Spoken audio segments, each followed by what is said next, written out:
যারা অলরেডি যুক্ত হয়ে গেছে তারা একটু কমেন্ট করে জানিয়ে দাও তো যে আমার ভয়েস ঠিকঠাক মতো শুনতে পাচ্ছ কিনা।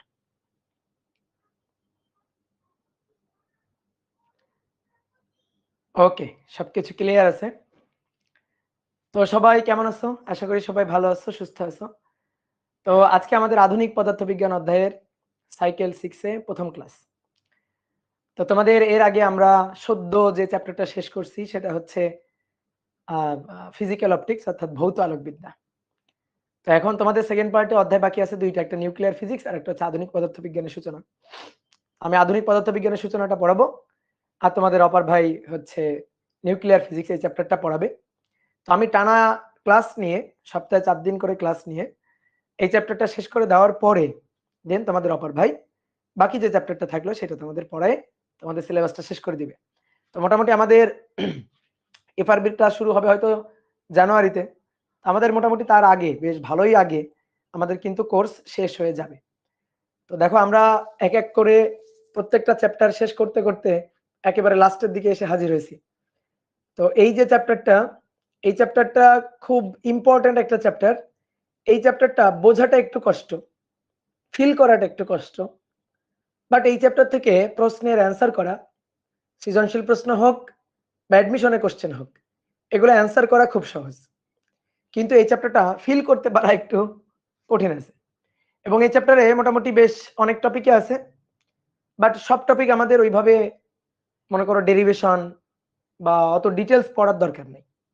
যেমন কিছু এক্সপেরিমেন্টাল ব্যাপার স্যাপার আছে এই অধ্যায়ে, কিছু প্রমাণ এক্সপেরিমেন্টাল ডেরিভেশন আছে। তো ওইগুলো আমাদের করার দরকার নাই, ওইগুলো আমাদের না পড়লেও চলবে। তো তারপরেও এই অধ্যায় থেকে যে টপিকগুলো দরকার না জানলে একেবারে তুমি ফিল করতে পারবা না বা ম্যাথ প্রবলেম সলভ করতে সমস্যা হবে। তো চেষ্টা করব সেই জিনিসগুলা যতটা সুন্দর করে যতটা সহজ করে তোমাদের বোঝানো যায়। বাট কিছু কিছু চ্যাপ্টারের মনে করো যে কিছু কিছু চ্যাপ্টারের নাম বললে কিছু কিছু ভাইয়ের নাম উঠে আসে। তো বিশেষ করে এই চ্যাপ্টারটার নাম বললে অপারের নামটা উঠে আসে, কারণ অপার এই চ্যাপ্টারটা বেশ অনেক সুন্দর করে অ্যানিমেশন দিয়ে তোমাদের মনে করো যে পড়াই। এবং আমি যতদিন ধরে এসিএস এ যুক্ত হয়েছি মোটামুটি এই চ্যাপ্টারটা অপারই বেশিরভাগ সময় পড়াইছে। তো আমি সাইকেলে একাডেমিক সাইকেল এই চ্যাপ্টারটা কখনো পড়াইনি, এটাই কিন্তু আমার এই চ্যাপ্টারটা প্রথম আমি পড়াচ্ছি। ঠিক আছে, আর এই চ্যাপ্টারটা অনলাইনে পড়াইছিলাম সেই করোনার যে ব্যাচটা ছিল, ওদের তো সব ক্লাসগুলাই অনলাইনে নেওয়া লাগছিল। তো সেই সময়টাতে পড়াইছিলাম। তো যেটা বলতেছিলাম যে কিছু চ্যাপ্টারের নাম বললে যেমন কিছু ভাইয়ের ছবি চোখের সামনে ভেসে ওঠে, তো এই চ্যাপ্টারের নাম বললে কিন্তু অপরের ছবিটা চোখের সামনে ভেসে ওঠে। কারণ আমি অপরের ক্লাসগুলো দেখছি খুবই সুন্দরভাবে স্লাইড দিয়ে অ্যানিমেশন দিয়ে ওই জিনিসটা বুঝায়। এই যে এই চ্যাপ্টারের যে থিওরি অফ রিলেটিভিটির যে পার্টটা, এই পার্টটা ফিল করায়। তো তোমরা যদি কেউ, যেহেতু আমি অ্যানিমেশনে পড়াই না, আমি চিত্র এঁকে এঁকে মোটামুটি বুঝাই আরকি। তো কারো যদি একটু অ্যানিমেশনে বুঝতে ইচ্ছা হয় তো দেখবা অপরের ক্লাস আছে, আমি সাজেস্ট করব যে একটু অপরের ক্লাসটা মানে যদি অ্যানিমেশন দেখার ইচ্ছা হয় বা অ্যানিমেশন দেখে একটু ফিল করার ইচ্ছা হয় তো অপরের ক্লাসগুলো আর্কাইভ থেকে একটু তোমরা দেখতে পারো।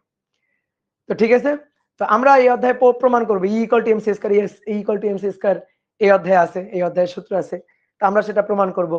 তারপরে আইনস্টাইনের আপেক্ষিকতার যে দেখো এই চ্যাপ্টারের যে ইন্ট্রো পেজ যেটা আছে সেখানে বিখ্যাত আইনস্টাইনের ছবিটাও আছে। তো বুঝতেই পারতেছো যে এই চ্যাপ্টারে আসলে আমরা কি কি জিনিস পড়তে যাচ্ছি। ক্লাসিক্যাল ফিজিক্স আর মডার্ন ফিজিক্স, ফিজিক্সকে টোটাল দুইটা ভাগে ভাগ করতে পারি। আমরা ফিজিক্সকে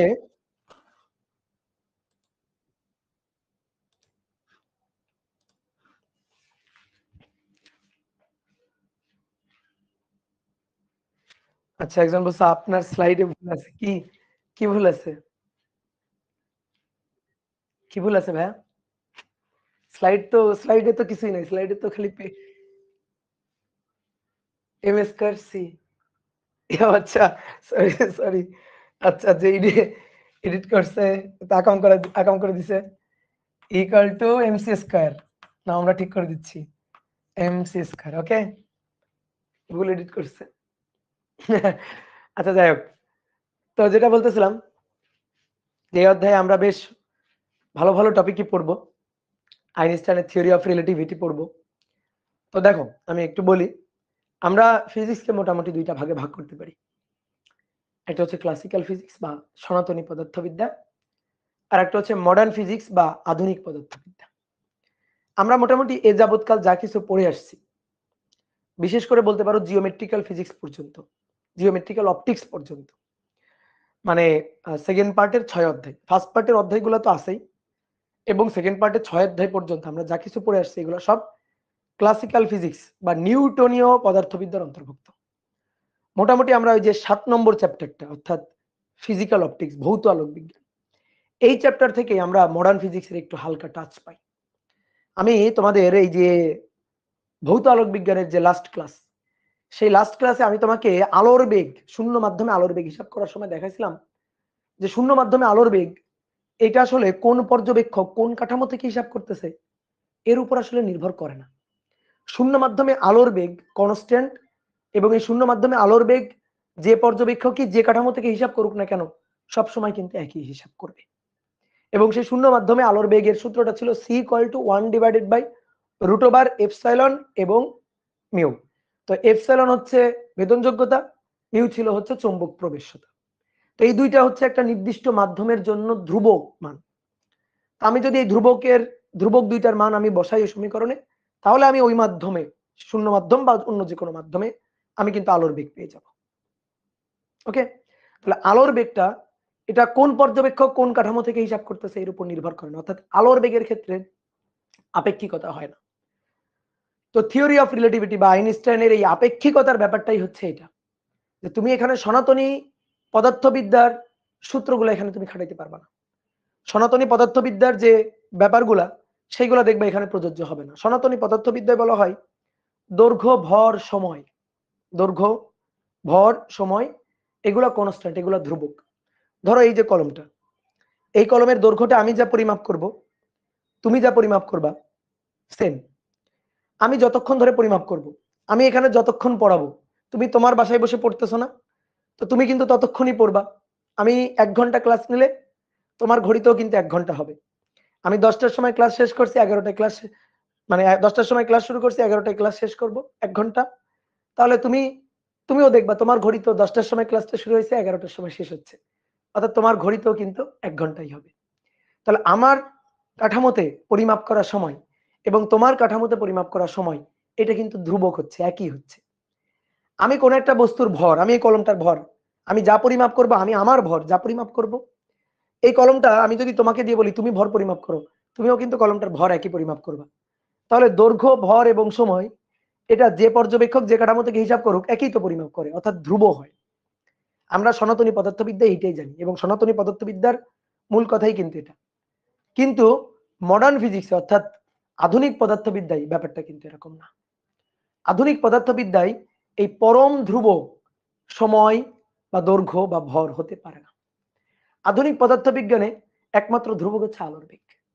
যে কাঠামো থেকে যে পর্যবেক্ষক হিসাব করুক, আলোর বেগকে সবাই আলোর বেগ সি হিসাব করবে, এর কোনো আপেক্ষিকতা হবে না। বাট সময় আমি আমার কাঠামোতে যা পরিমাপ করব, তোমার কাঠামো সেটা নাও হইতে পারে। ধরো তুমি পৃথিবীতে স্থির আছো, আমি মনে করো একটা রকেটে করে, সেই রকেটের বেগ আবার যেমন তেমন বেগ হলে চলবে না, আলোর বেগের কাছাকাছি বেগ হইতে হবে। আলোর বেগে কখনো কোনো বস্তু চলতে পারবে না, ঠিক আছে? আমরা ম্যাথমেটিক্যালি এই অধ্যায়ে দেখাবো জিনিসটা, যে কোনো বস্তু কেন আলোর বেগে চলতে পারে না।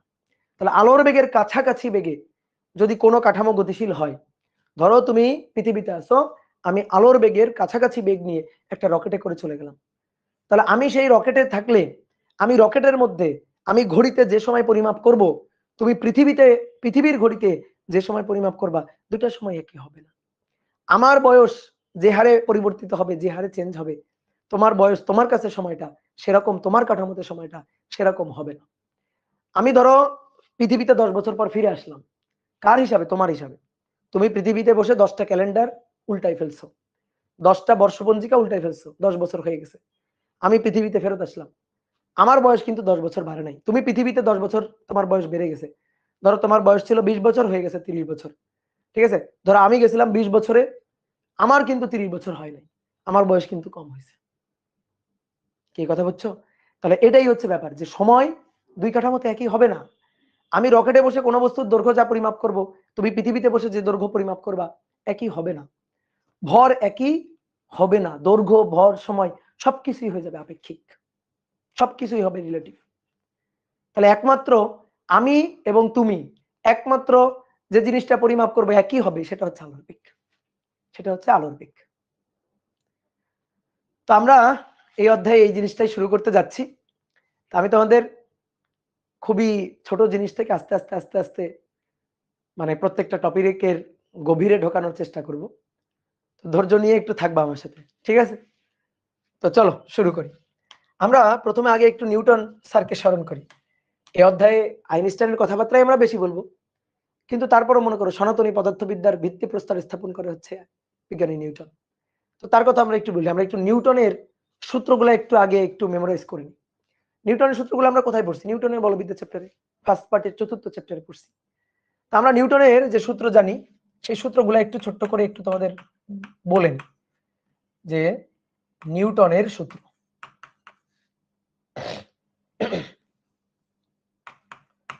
নিউটনের সূত্র, নিউটনের সূত্র হচ্ছে 3টা, এবং এটাই হচ্ছে সনাতনী পদার্থবিদ্যার সূত্র, ক্লাসিক্যাল ফিজিক্স বা সনাতনী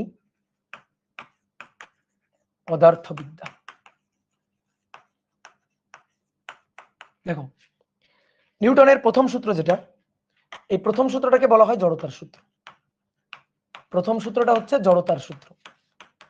এখান থেকে আমরা জড়তার ধারণাটা পাই। প্রথম সূত্র আমাদের বলতেছে যে কোনো বস্তুর উপর যদি বাহ্যিক বল ক্রিয়া না করে, কোনো বস্তুর উপর যদি বাহ্যিক বল ক্রিয়া না করে, তাহলে বস্তু যে অবস্থায় আছে সেই অবস্থায় বজায় রাখবে। বস্তু যে অবস্থায় আছে সেই অবস্থা বজায় রাখার এই যে প্রবণতা, সেটাকে বলা হয় হচ্ছে জড়তা। তাহলে বস্তু যে অবস্থায় আছে যদি স্থির অবস্থায় থাকে তাহলে সেটা স্থিতি জড়তা, আর যদি বস্তু গতিশীল অবস্থায় থাকে তাহলে সেটা গতি জড়তা। একই বেগ নিয়ে থাকবে, একই গতি জড়তা থাকবে। তো বস্তুর উপর যদি বাহ্যিক বল ক্রিয়া না করে, বাহ্যিক বল ক্রিয়া না কর দুইটা অর্থ হইতে পারে। হ্যাঁ, বাহ্যিক বল ক্রিয়া না করে, এই কথা দুটো অর্থ হইতে পারে। একটা অর্থ হচ্ছে কোনো বলই প্রযুক্ত হয়নি, কোনো বলই প্রযুক্ত হয়নি, এবং আরেকটা অর্থ হচ্ছে যে অনেকগুলো বল প্রযুক্ত হয়েছে, বল প্রযুক্ত হয়েছে কিন্তু প্রযুক্ত বলের লব্ধি শূন্য, প্রযুক্ত বলের লব্ধি শূন্য। তাহলে বাহ্যিক বল প্রযুক্ত হয়নি, দ্যাট ইজ F0। আর অনেকগুলো বল প্রযুক্ত হয়েছে, তাদের লব্ধি শূন্য, that is summation of F, অবশ্যই ভেক্টর সাম মানে লব্ধি, সেটা হবে শূন্য। এরকম যদি হয় তাহলে বস্তু যে অবস্থায় আছে সেই অবস্থায় থাকবে। এটা যদি হয় তাহলে বস্তু স্থির থাকলে স্থির, স্থির থাকলে স্থির। তো স্থির থাকলে স্থির থাকাটা, এটা হচ্ছে স্থিতি জড়তা, স্থিতি জড়তা। আরেকটা কথা হচ্ছে বস্তু গতিশীল থাকলে সমবেগে সরল রৈখিক পথে গতিশীল, বস্তু গতিশীল থাকলে সমবেগে সরল রৈখিক পথে আজীবন গতিশীল থাকবে। ঠিক আছে, তো এইটা হচ্ছে গতি জড়তা, গতি জড়তা। বস্তুর উপর তুমি বল প্রয়োগ করো নাই, এর উপর কোনো ধরনের বল নাই, তাহলে বস্তু স্থির থাকলে স্থির থাকবে, অর্থাৎ তার বেগ শূন্য থাকবে। আর যদি বস্তু গতিশীল থাকে, কোনো ধরনের কোনো বল প্রয়োগ করা নাই, না টান বল না ঘর্ষণ বল, কোনো ধরনের বল প্রযুক্ত হয় নাই, তাহলে বস্তু সমবেগে গতিশীল থাকলে এই সমবেগ নিয়েই চলতে থাকবে। এটা হচ্ছে প্রথম সূত্র। প্রথম সূত্র আমাদের বলে বাহ্যিক বল প্রযুক্ত না হলে কি হয়। ওকে, দ্বিতীয় সূত্র আমাদের বলে বাহ্যিক বল প্রযুক্ত হলে কি হয়। তাহলে এটা হচ্ছে দ্বিতীয় সূত্র। দ্বিতীয় সূত্র আমাদের বলে বাহ্যিক বল প্রযুক্ত হলে বস্তুর ভরবেগের পরিবর্তন হয়। অনেকে বলতে পারে ত্বরণ হয়। শোনো, সবসময় ত্বরণ নাও হইতে পারে, ঠিক আছে, ভরবেগের পরিবর্তন হয়। বাহ্যিক বল যদি প্রযুক্ত হয় তাহলে বস্তুর ভরবেগের পরিবর্তন ঘটে, এবং এই ভরবেগের পরিবর্তনের হার প্রযুক্ত বলের সমানুপাতিক। বল যেদিকে ক্রিয়া করে ভরবেগের পরিবর্তনটা সেদিকে ঘটে। আমি যদি তোমাদের বলি নিউটনের গতির দ্বিতীয় সূত্রটা লেখো তো, ম্যাক্সিমাম লিখে দিবে F = m। F = m থেকে একটু বের হয়ে আসো। F = m তুমি মিথ্যা হয়তো বলো নাই, বাট তুমি 3টা সত্যির একটা সত্যি বলছো, বাকি 2টা সত্যি বলো নাই। যদি তোমাকে বলা হয় নিউটনের গতির দ্বিতীয় সূত্রটা লেখো, তোমার লেখা উচিত হচ্ছে এইটা, যে F equal to DDT of P, F equal to DDT of, ঠিক আছে, F equal to DDT of P. মানুষজন ফোন দেওয়ার টাইম পায় না, মেসেঞ্জারে কেন কল দিতে হবে?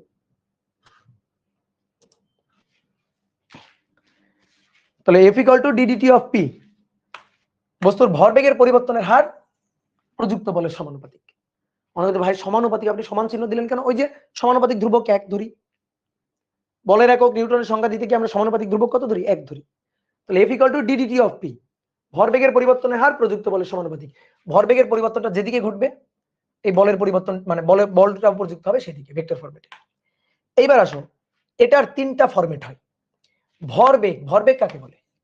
ভর আর বেগের গুণফলটাই ভরবেগ। ভরবেগ হচ্ছে পি ইকুয়াল টু এমভি। এবার দেখো ভরবেগের পরিবর্তন তিন ভাবে হতে পারে। বেগের পরিবর্তনে ভরবেগের পরিবর্তন, ভরের পরিবর্তনে ভরবেগের পরিবর্তন, ভর আর বেগ দুটোরই পরিবর্তনে ভরবেগের পরিবর্তন হতে পারে। তাহলে তিন ভাবে ভরবেগের পরিবর্তন হতে পারে, কথা কি বুঝছো? তাহলে এখন দেখো প্রথম ক্ষেত্র এক, ধরো তুমি বল প্রয়োগ করছো, ভরের পরিবর্তন হয় নাই, বেগের পরিবর্তন হয়েছে। ভরের পরিবর্তন হয় না, বেগের পরিবর্তন হয়েছে, মানে ত্বরণ হয়েছে আর কি, ত্বরণ বা মন্দন হয়েছে। তাহলে ভর এম কনস্ট্যান্ট আছে, এম কনস্ট্যান্ট আছে, ভি পরিবর্তন হয়েছে, ভি পরিবর্তন, তাহলেই একমাত্র F equal to M, F equal to DDT of P. তো ডিডিটি অফ পি, পি মানে এম ভি, যেহেতু এমটা কনস্ট্যান্ট, ভিটা পরিবর্তন, এম যাবে বাইরে, ডিভিডিটি, এই যে ডিভিডিটি, ডিভিডিটি বেগের পরিবর্তনের হার, ত্বরণ। তাহলে অতএব দেখো এই যে এফ ইকুয়াল টু এম, বুঝতে পারছো যে এফ ইকুয়াল টু এম ডিভিডিটি বা এফ ইকুয়াল টু এম, এখান থেকে এটা আসে। এইবার আসো নিউটনের গতির দ্বিতীয় সূত্র শুধু যে একটা ফরম্যাট এমনটা না, বল প্রয়োগে বস্তুর ভরেরও পরিবর্তন হতে পারে, আর ভরের পরিবর্তনের কারণেও কিন্তু ভরবেগের পরিবর্তন হয়। যেমন রকেট, একেবারে জলজান্ত উদাহরণ, রকেট। একটা রকেট উপরের দিকে ছুড়ে দেওয়া হয়েছে, তো রকেট যতই উপরে যায় জ্বালানির পরিবর্তন হয় না, জ্বালানি ভরের পরিবর্তন হয় না, জ্বালানি কমতে থাকে।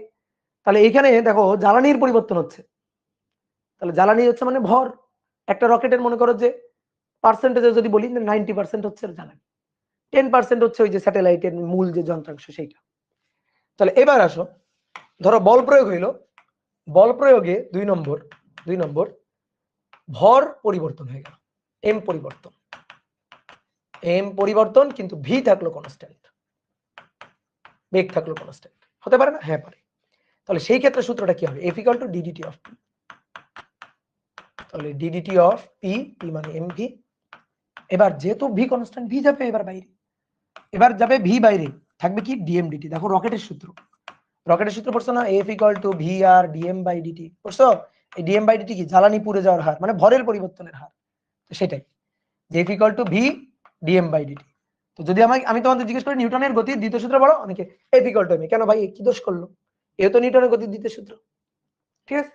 এইবার আসো মূল যেটা আসলে যার মধ্যে সবই আছে, সেটা হচ্ছে ভর আর বেগ। ধরো দুটোই পরিবর্তন হলো, 3 নম্বর এম ও ভি উভয়েরই পরিবর্তন, উভয়েরই পরিবর্তন। অনেকে তাহলে বলতে পারে ভাই তাহলে এমন একটা হইতে পারে না এম আর ভি উভয় কনস্ট্যান্ট?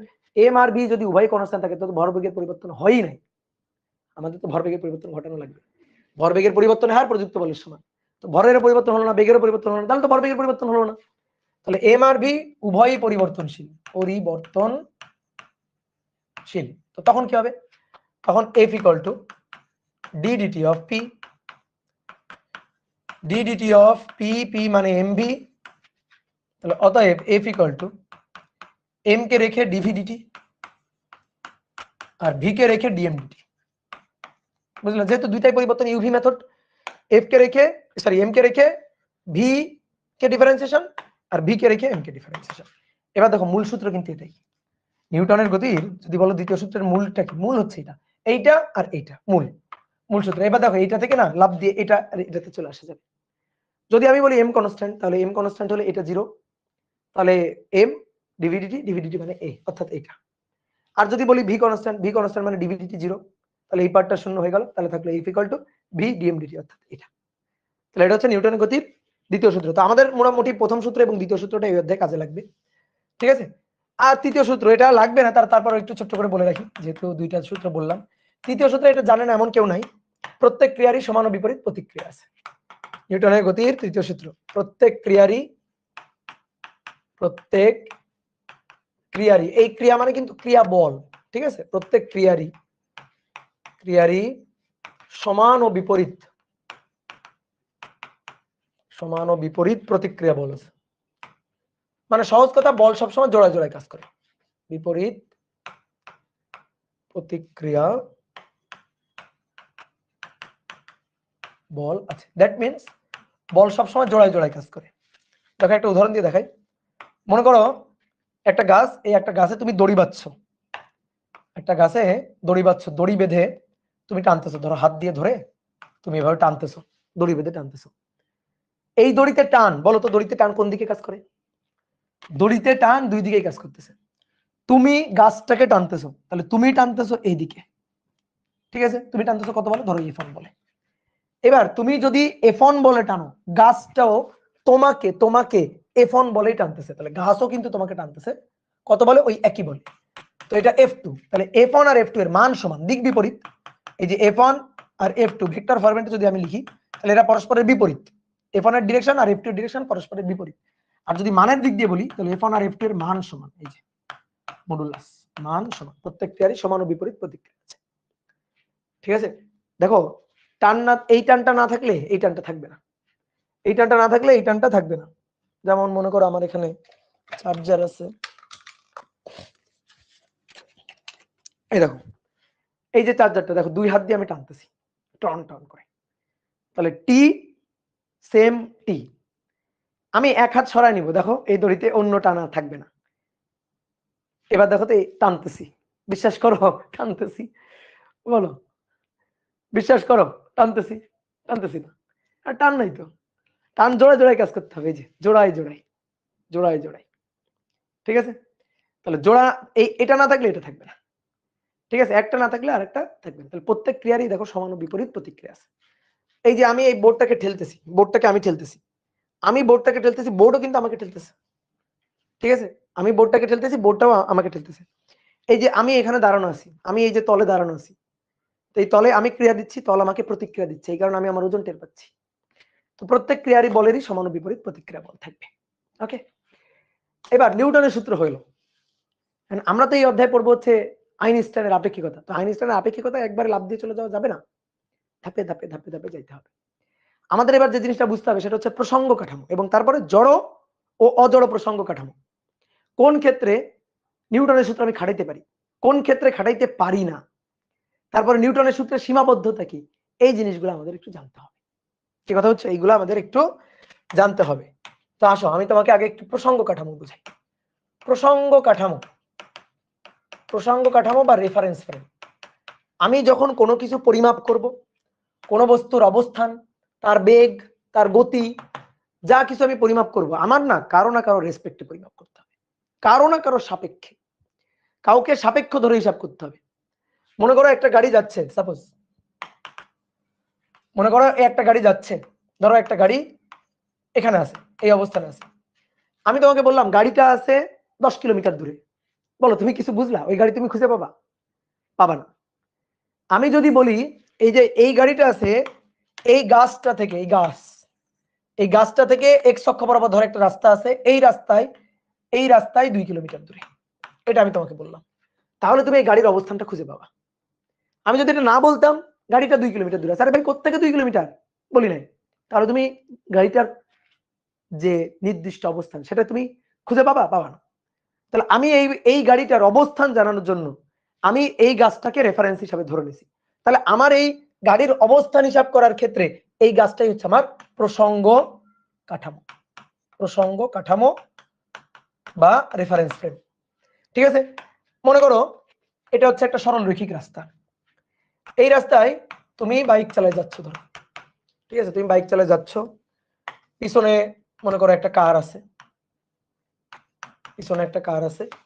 এখানে একটা গাছ, আর ধরো গাছতলা এখানে একজন লোক দাঁড়ানো,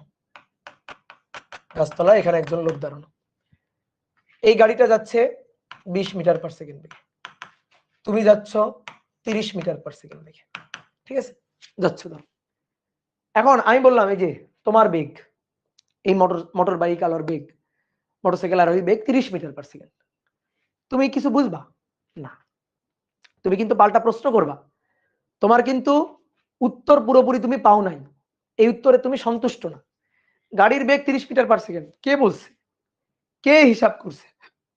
এই এই স্থির দাঁড়ায় থাকা এই ব্যক্তি যদি গাড়ির বেগ হিসাব করে তাহলে আচ্ছা ঠিক আছে 30 মিটার পার সেকেন্ড, কার সাপেক্ষে। আবার যদি এই যে কার আরোহী, কারের যে ড্রাইভার, সে যদি এই গাড়ির বেগটা হিসাব করে তাহলে সে কিন্তু হিসাব করবে হচ্ছে 10 মিটার পার সেকেন্ড। বুঝো, আপেক্ষিক বেগ, ভেক্টর অধ্যায়ের হিসাব নিকাশ, গতিবিদ্যা অধ্যায়ের হিসাব নিকাশ, এটা যাচ্ছে সেকেন্ডে 30 মিটার, এও আবার পিছনে আগাচ্ছে সেকেন্ডে 20 মিটার। তাহলে এর সাপেক্ষে এ, এই যে সাপেক্ষে আপেক্ষিক, ঠিক আছে, এর সাপেক্ষে এ বেগ হচ্ছে 10 মিটার পার সেকেন্ড। তাহলে এই গাড়িটার বেগ 30 মিটার পার সেকেন্ড হলো, 10 মিটার পার সেকেন্ড হলো। তাহলে একবার এ হিসাব করছে আর একবার এ হিসাব করছে। যখন এ হিসাব করছে তখন এ হচ্ছে একটা রেফারেন্স ফ্রেম, এ হচ্ছে একটা প্রসঙ্গ কাঠামো, প্রসঙ্গ কাঠামো 1, ঠিক আছে, আর এ হচ্ছে প্রসঙ্গ কাঠামো 2, প্রসঙ্গ কাঠামো 2 রেফারেন্স ফ্রেম। তাহলে আমি যখন কোনো বস্তুর বেগ বা অবস্থান, ঠিক আছে, গতি, এগুলা হিসাব যখন করব তখন কারো না কারো সাপেক্ষে হিসাব করতে হবে, যার সাপেক্ষে হিসাব করবো সেই হচ্ছে প্রসঙ্গ কাঠামো। তাহলে কোন বস্তুর অবস্থান বা গতি, কোন বস্তুর অবস্থান বা গতি যার সাপেক্ষে হিসাব করা হয়, যার সাপেক্ষে, রেফারেন্স ফ্রেম একটা গাছ হইতে পারে, একটা পাখি হইতে পারে, একটা ব্যক্তি হইতে পারে, সেই ব্যক্তি স্থিরও থাকতে পারে, গতিশীলও থাকতে পারে, যে কোনো কিছু প্রসঙ্গ কাঠামো হইতে পারে। যে কোন বস্তুর অবস্থান বা গতি যার সাপেক্ষে হিসাব করা হয়, হিসাব করা হয় তাকে প্রসঙ্গ কাঠামো বলে, প্রসঙ্গ কাঠামো বলে। দেখো প্রসঙ্গ কাঠামোর কেন এত গুরুত্বপূর্ণ। ধরো তুমি মহাকাশে হারাই গেছো, তুমি মহাকাশে হারাই গেছো, ধরো মহাকাশে, তো মহাকাশে হারাই গেছো, তুমি আশেপাশে কিছুই দেখতে পাচ্ছ না, যতদূর চোখ যায় ফাঁকা, কিছুই নাই। তো তুমি ওইখানে ধরো গতিশীল আছো, ধরো, ঠিক আছে, মানে তুমি গতিশীল থাকা ব্যাপারটাকে তুমি যেভাবে বোঝো আর কি, ধরো তুমি গতিশীল আছো, তুমি না, তুমি নিজের গতিটারে বুঝতে পারবা না, আশেপাশে বাতাস নাই, আশেপাশে কিছুই তুমি দেখতে পাচ্ছ না। তাহলে তুমি যে তোমার গতি হিসাব করবা, কার সাপেক্ষে হিসাব করবা? তুমি তো মনে করো যে একটা অন্ধকারের মধ্যে আছো, ঠিক আছে, অনেক সময় মনে করো যে ধরো তুমি সমুদ্রের মাঝে হারাই গেছো, ধরো একটা নৌকায় করে তোমাকে সমুদ্রের মাঝখানে রেখে দেওয়া হয়েছে, তুমি যেদিকেই তাকাচ্ছ শুধু পানি আর পানি, পানি আর পানি, তুমি কিছুই তো দেখতে পারবা না। তুমি কোন দিকে গেলে পারে যাইতে পারবা, কোন দিকে গেলে লোকালয় পাবা, তুমি বুঝতে পারবা না। তাহলে দেখো রেফারেন্স ফ্রেমটা কত জরুরি। কারণ আমি কোনো কিছুর হিসাব নিকাশ করতে গেলে, আমার গতির বা আমার অবস্থানের হিসাব নিকাশ করতে গেলে কারো না কারো সাপেক্ষে আমরা হিসাব করতে চাই। মহাকাশে হারাই গেছো, ধরো কোন একটা স্টারের সাপেক্ষে তোমার অবস্থান, কোন একটা স্টারের সাপেক্ষে তুমি তোমার গতি হিসাব করো, তাহলে কিন্তু তোমার তুমি স্থির নাকি তুমি গতিশীল, কত বেগে গতিশীল, এই জিনিসগুলো তখন তুমি বুঝতে পারবা, ঠিক আছে। কিন্তু যদি রেফারেন্স ফ্রেম না থাকে তাহলে আমরা কেমন হিসাব করবো? রেফারেন্স ফ্রেমের প্রয়োজনীয়তা বুঝতে পারছি। এবার এই রেফারেন্স ফ্রেম এটা হয় দুই ধরনের, আইআরএফ আর এনআইআরএফ, ইনার্শিয়াল রেফারেন্স ফ্রেম, নন ইনার্শিয়াল রেফারেন্স ফ্রেম। বাংলায় বললে, বাংলায় যদি বলা হয় তাহলে জড় প্রসঙ্গ কাঠামো আর অজড় প্রসঙ্গ কাঠামো, ঠিক আছে। তাহলে রেফারেন্স ফ্রেম আর এফ সংক্ষেপে এটা দুই ধরনের হয়, প্রসঙ্গ কাঠামো দুই ধরনের হয়।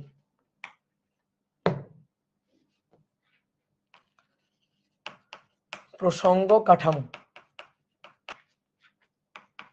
রেফারেন্স ফ্রেম, এটা হবে দুই ধরনের, একটা হচ্ছে অজড় প্রসঙ্গ কাঠামো আর একটা হচ্ছে জড় প্রসঙ্গ কাঠামো। জড় প্রসঙ্গ কাঠামো এবং আর একটা হচ্ছে অজড় প্রসঙ্গ কাঠামো, অজড় প্রসঙ্গ কাঠামো। জড় প্রসঙ্গ কাঠামো ইনার্শিয়াল রেফারেন্স ফ্রেম, সংক্ষেপে লেখা হয় আইআরএফ। অজড় প্রসঙ্গ কাঠামো, নন ইনার্শিয়াল রেফারেন্স ফ্রেম, তাহলে NIRF সংক্ষেপে লেখা হয়। কাকে বলে? এইবার শোনো, এই কারণে আমি তোমাকে নিউটনের সূত্র শিখাইছি আগে। যে কাঠামোতে নিউটনের জড়তার সূত্রটা খাটে সেই কাঠামোটাই হচ্ছে জড় প্রসঙ্গ কাঠামো। আর যে কাঠামোতে নিউটনের সূত্র খাটে না, নিউটনের জড়তার সূত্র বা নিউটনের সূত্র খাটে না, সেই কাঠামোটাই হচ্ছে অজড় প্রসঙ্গ কাঠামো। এটাই হচ্ছে ডেফিনেশন। আমি জানি তুমি ডেফিনেশনে কিছু বুঝতে পারবে না, ফিল করতে পারবে না, ঠিক আছে। আমরা ব্যাপারগুলো ডেফিনেশন ভেঙে ভেঙে যখন বোঝার ট্রাই করব, তখন আমরা দুইটার মধ্যে পার্থক্যটা বুঝতে পারবো, যে নিউটনের সূত্র খাটলে জড় প্রসঙ্গ কাঠামো, না খাটলে অজড় প্রসঙ্গ কাঠামো, কেন, কিভাবে, সেটা আমরা আগে একটু ছোট্ট করে ডেফিনেশনটা লিখি, দেন আমরা ব্যাপারটা ভেঙে চুরে বুঝবো। যে কাঠামোতে নিউটনের সূত্র, নিউটনের গতির সূত্র আর কি, নিউটনের গতিসূত্র খাটে না, সরি খাটে বা খাটানো যায়, তাকে জড় প্রসঙ্গ কাঠামো বলে। জড় প্রসঙ্গ কাঠামো বলে। আর যে কাঠামোতে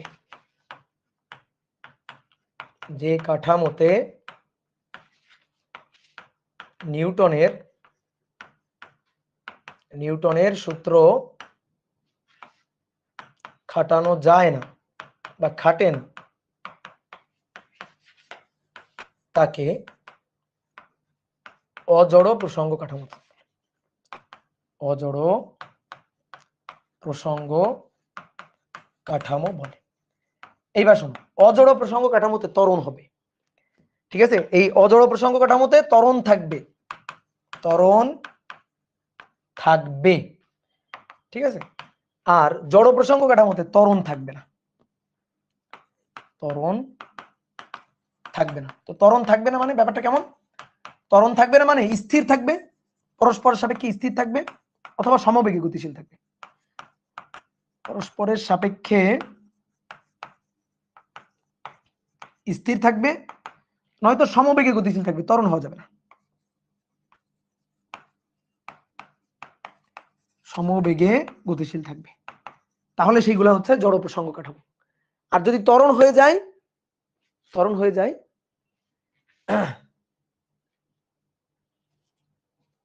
কি বানান ভুল করছি? কোথায় বানানটাই ভাই? অজড়, NIRF, কোন বানানে ভুল করছি? প্রসঙ্গ, আরে হইল, এগুলোতে ভুল ধরে কেউ, ঠিক আছে। ওকে, তো এবার আসো আমরা ব্যাপারগুলো বুঝি, আর তারপরে এখানে যা লিখছি তা সত্যি কিনা দেখি। মনে করো এই জিনিসটা আমি লিখি নাই আগে, এই জিনিসটা আমি লিখি নাই, এখন আমি তোমার দেখাবো, উদাহরণ দেখাবো, তুমি এসে লিখবা। মনে করো সরল রৈখিক একটা রাস্তা,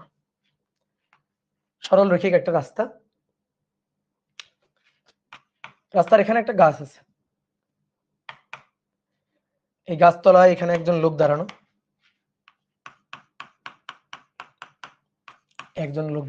স্থির দাঁড়ানো, গাছের সাপেক্ষে সে স্থির, গাছ টাকা হয়েছে এটা বোঝানোর জন্য যে গাছের সাপেক্ষে স্থির।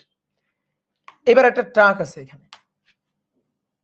এখানে একটা ট্রাক আছে, এই ট্রাকটাও স্থির দাঁড়ানো,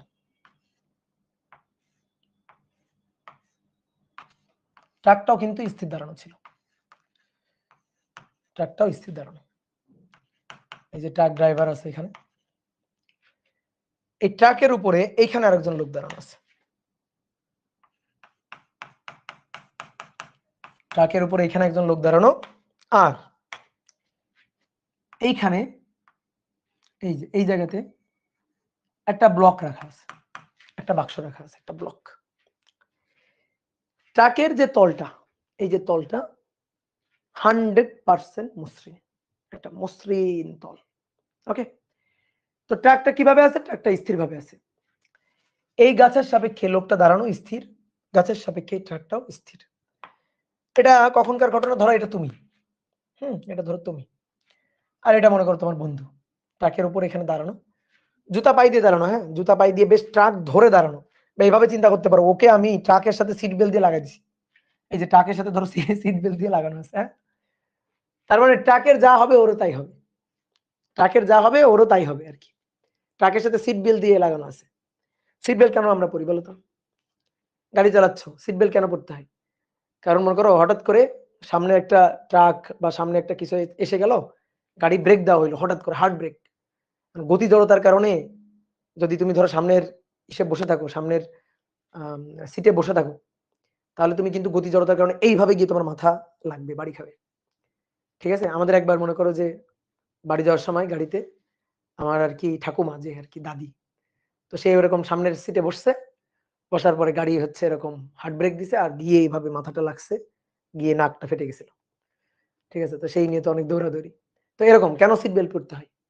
যেন তুমি এই গতি জড়তাটাকে তুমি ওভারকাম করতে পারো, যেন গাড়ি ব্রেক দিলে তুমি যেন এরকম সামনে গিয়ে ঝুঁকে না পড়ো, তোমাকে যেন আটকায় ফেলতে পারে সিট বেল্ট।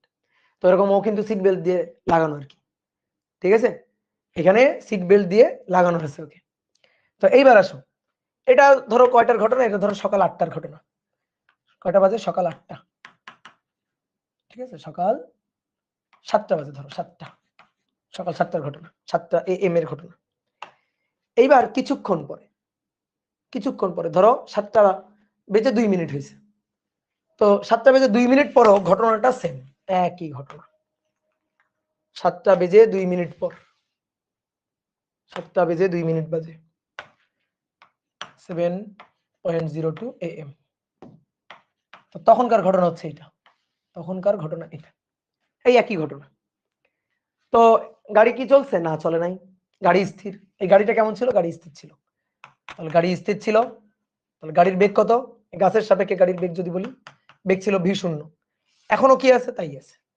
তাহলে গাড়ি স্থির আছে, অর্থাৎ গাড়ির যে বেগ v, সেটা কত? 0। এখন আমি একে জিজ্ঞেস করলাম যে এ এই বক্সটাকে দেখতেছে, তুমিও এই বক্সটাকে দেখতেছো। ঠিক আছে? আচ্ছা সরি, তুমি তো এটা ছিলা, তুমি বক্সটাকে দেখতেছো, এও এবার বক্সটাকে দেখতেছে। কতক্ষণ? এই যে 2 মিনিট ধরে দেখছো তোমরা। তাহলে এটা 2 মিনিট আগে, এটা 2 মিনিট পরে। দেখো এখানে তোমরা এই বক্সটাকে দেখা শুরু করলা, বক্সটাকে পর্যবেক্ষণ করা শুরু করলা। কে? তুমি, তোমার বন্ধু, দুইজন পর্যবেক্ষক। ঠিক আছে? Reference frame 1, reference frame 2, reference frame 1 আর F1 এন্ড আর F2, বুঝলা? দেখা শুরু করলা। তাহলে তুমি এবার জিজ্ঞেস করো, দেখো আমি তোমাকে জিজ্ঞেস করতেছি কেমন দেখছো? তুমি বললা ভাই স্থির দেখছি। তুমি এটাকে বললা ভাই আমি স্থির দেখছি। হ্যাঁ স্বাভাবিক। দেখো তো, তোমার সাপেক্ষে এর অবস্থানের কোনো পরিবর্তন হচ্ছে না। তুমি কেমন দেখতেছো? এই বক্সটাকে স্থির দেখছো, ট্রাক তো থেমে আছে, তুমি বক্সটাকে স্থির দেখছো। এবার তোমাকে আমি 2 মিনিট পরে এসে আবার জিজ্ঞেস করলাম বক্সটা কেমন, বক্সটাকে কেমন দেখতেছো? তুমি বললা ভাই বক্সটা যেখানে ছিল দেখেন সেখানেই আছে।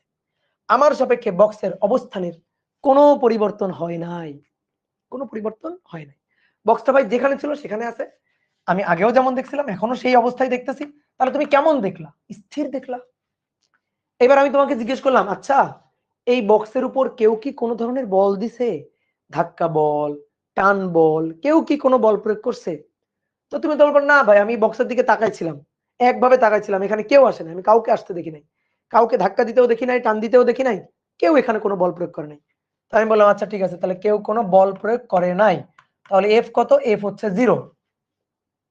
এবার আমি তোমাকে বললাম নিউটনের গতির প্রথম সূত্রটা বলো তো দেখি, জড়তার সূত্রটা বলো তো দেখি।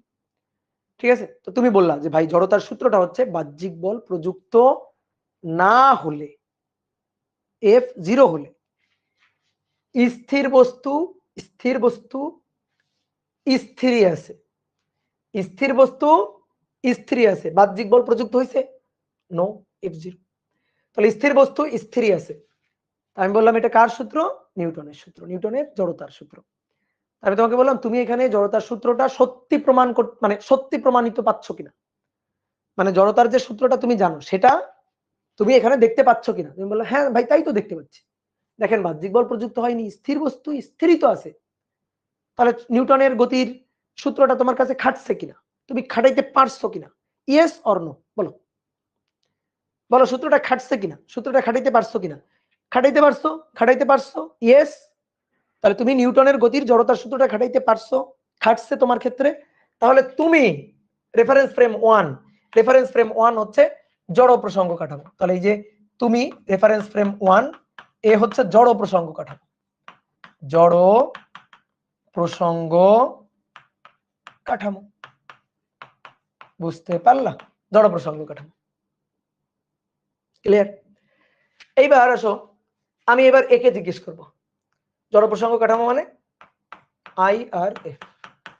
এবার আমি একে জিজ্ঞেস করবো যে ভাই এবার তোমার পালা, তুমি বলো তো এই যে বস্তুটা, এই বস্তুটাকে তুমি কেমন দেখতেছো? তো তুমি দেখো তো, ও এখানে দাঁড়ানো, বক্সটা এখানে রাখা, ও বক্সটাকে কেমন দেখছে?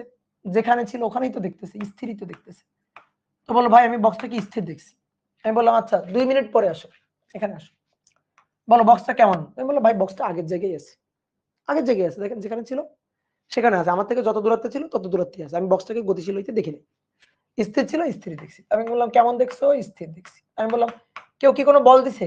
একে কি কেউকে ধাক্কা দিতে দেখছো, টান দিতে দেখছো? না। আমি বললাম না ভাই কেউ আসেনি, কেউ ধাক্কা দেয় না, টান দেয় না। আমি বললাম বাহ্যিক বল তাহলে কত প্রযুক্ত হয়েছে? ভাই বাহ্যিক বল তো প্রযুক্ত হয় নাই, এফ তো 0। তাহলে বাহ্যিক বল প্রযুক্ত হয় নাই, স্থির ছিল, তুমি স্থির দেখছো, বাহ, বাহ্যিক বল প্রযুক্ত হয় নাই, স্থির ছিল, তুমি স্থির দেখছো। তাহলে বাহ্যিক বল প্রযুক্ত হয় না, স্থির ছিল, স্থির আছে, বস্তু স্থিতি জড়তায় ছিল, স্থিতি জড়তায় আছে, তাহলে এই তো নিউটনের সূত্র খাটছে, জড়তার সূত্রটা খাটছে। খাটাইতে পারছো মানে এ হচ্ছে নন মানে ইনার্শিয়াল রেফারেন্স ফ্রেম, অর্থাৎ জড় প্রসঙ্গ কাঠামো। এর ক্ষেত্রে নিউটনের সূত্রটা খাটছে, স্থির ছিল, স্থির দেখছে, বাহ্যিক বল প্রযুক্ত হয় না। তাহলে রেফারেন্স ফ্রেম 2 সেও কিন্তু জড় প্রসঙ্গ কাঠামো, জড় প্রসঙ্গ কাঠামো, কাঠামো, ঠিক আছে? জড় প্রসঙ্গ কাঠামো। তাহলে আই আর এফ। এইবার একটা জিনিস খেয়াল করো, দেখো বোর্ডে, দেখো দেখো এই যে ট্রাকটা, এই ট্রাকটা কেমন ছিল? স্থির। ট্রাকটা কেমন ছিল? স্থির, স্থির ছিল। তাহলে স্থির থাকলে ত্বরণ নেই। আমি যদি বলি স্থির, তাহলে ত্বরণ কত? এই যে স্থির ছিল, স্থির আছে, তাহলে ত্বরণ কত? ত্বরণ 0, ত্বরণ তো নাই। তাহলে ত্বরণ 0 বলেই, ঠিক আছে, দেখো এই যে তুমি স্থির ছিলা, তুমি স্থিরই আছো, দেখো এই যে তুমি স্থির ছিলা, স্থিরই আছো, তাহলে তোমার দেখো তুমি, তোমার কিন্তু ত্বরণ হয় নাই, তোমার ত্বরণ হয় নাই, তাহলে তোমারও এই যে এরও ত্বরণ নাই। ট্রাকের কথা কেন বললাম? কারণ ট্রাক মানেই তো এই লোকটা, এই লোকটা তো ট্রাকের উপরই বসা, ট্রাকের সাথে সিট বেল্ট দিয়ে লাগাই রাখছো না, ট্রাকের সাথে ওরা সিট বেল্ট দিয়ে বেঁধে রাখছো না, তার ট্রাক মানেই তো এটা। তাহলে ট্রাক স্থির ছিল, স্থির আছে, তাহলে স্থির থাকলে ত্বরণ 0। তুমি এই যে এই দাঁড়ানো, এরও ত্বরণ 0, তাহলে ত্বরণ নাই, ত্বরণ 0, স্থির ছিল। তাহলে ত্বরণ যদি 0 হয় তাহলে কি যেন হবে? ত্বরণ যদি 0 হয় তাহলে যেন কি হবে? জড় প্রসঙ্গ কাঠামো, জড় প্রসঙ্গ কাঠামো, আইআরএফ। ক্লিয়ার? ক্লিয়ার? এইবার আসো, এইবার আসো, এই গাড়িটাকে এবার স্টার্ট দিব, স্থির ছিল, এবার আমরা স্টার্ট দিব। নেক্সট দিন, ধরো পরের দিনের ঘটনা, পরের দিনের ঘটনা।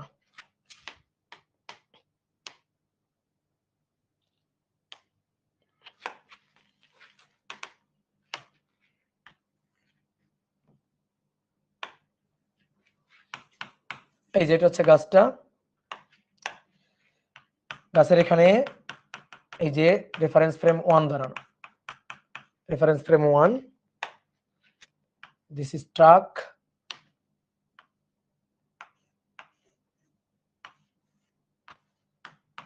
ট্রাক, ট্রাক ড্রাইভার যে স্টিয়ারিং নিয়ে বসে আছে, আর এর উপর এখানে একটা ব্লক আছে, এখানে একটা ব্লক আছে, আর আরেকজন পর্যবেক্ষক সেইখানে দাঁড়ানো,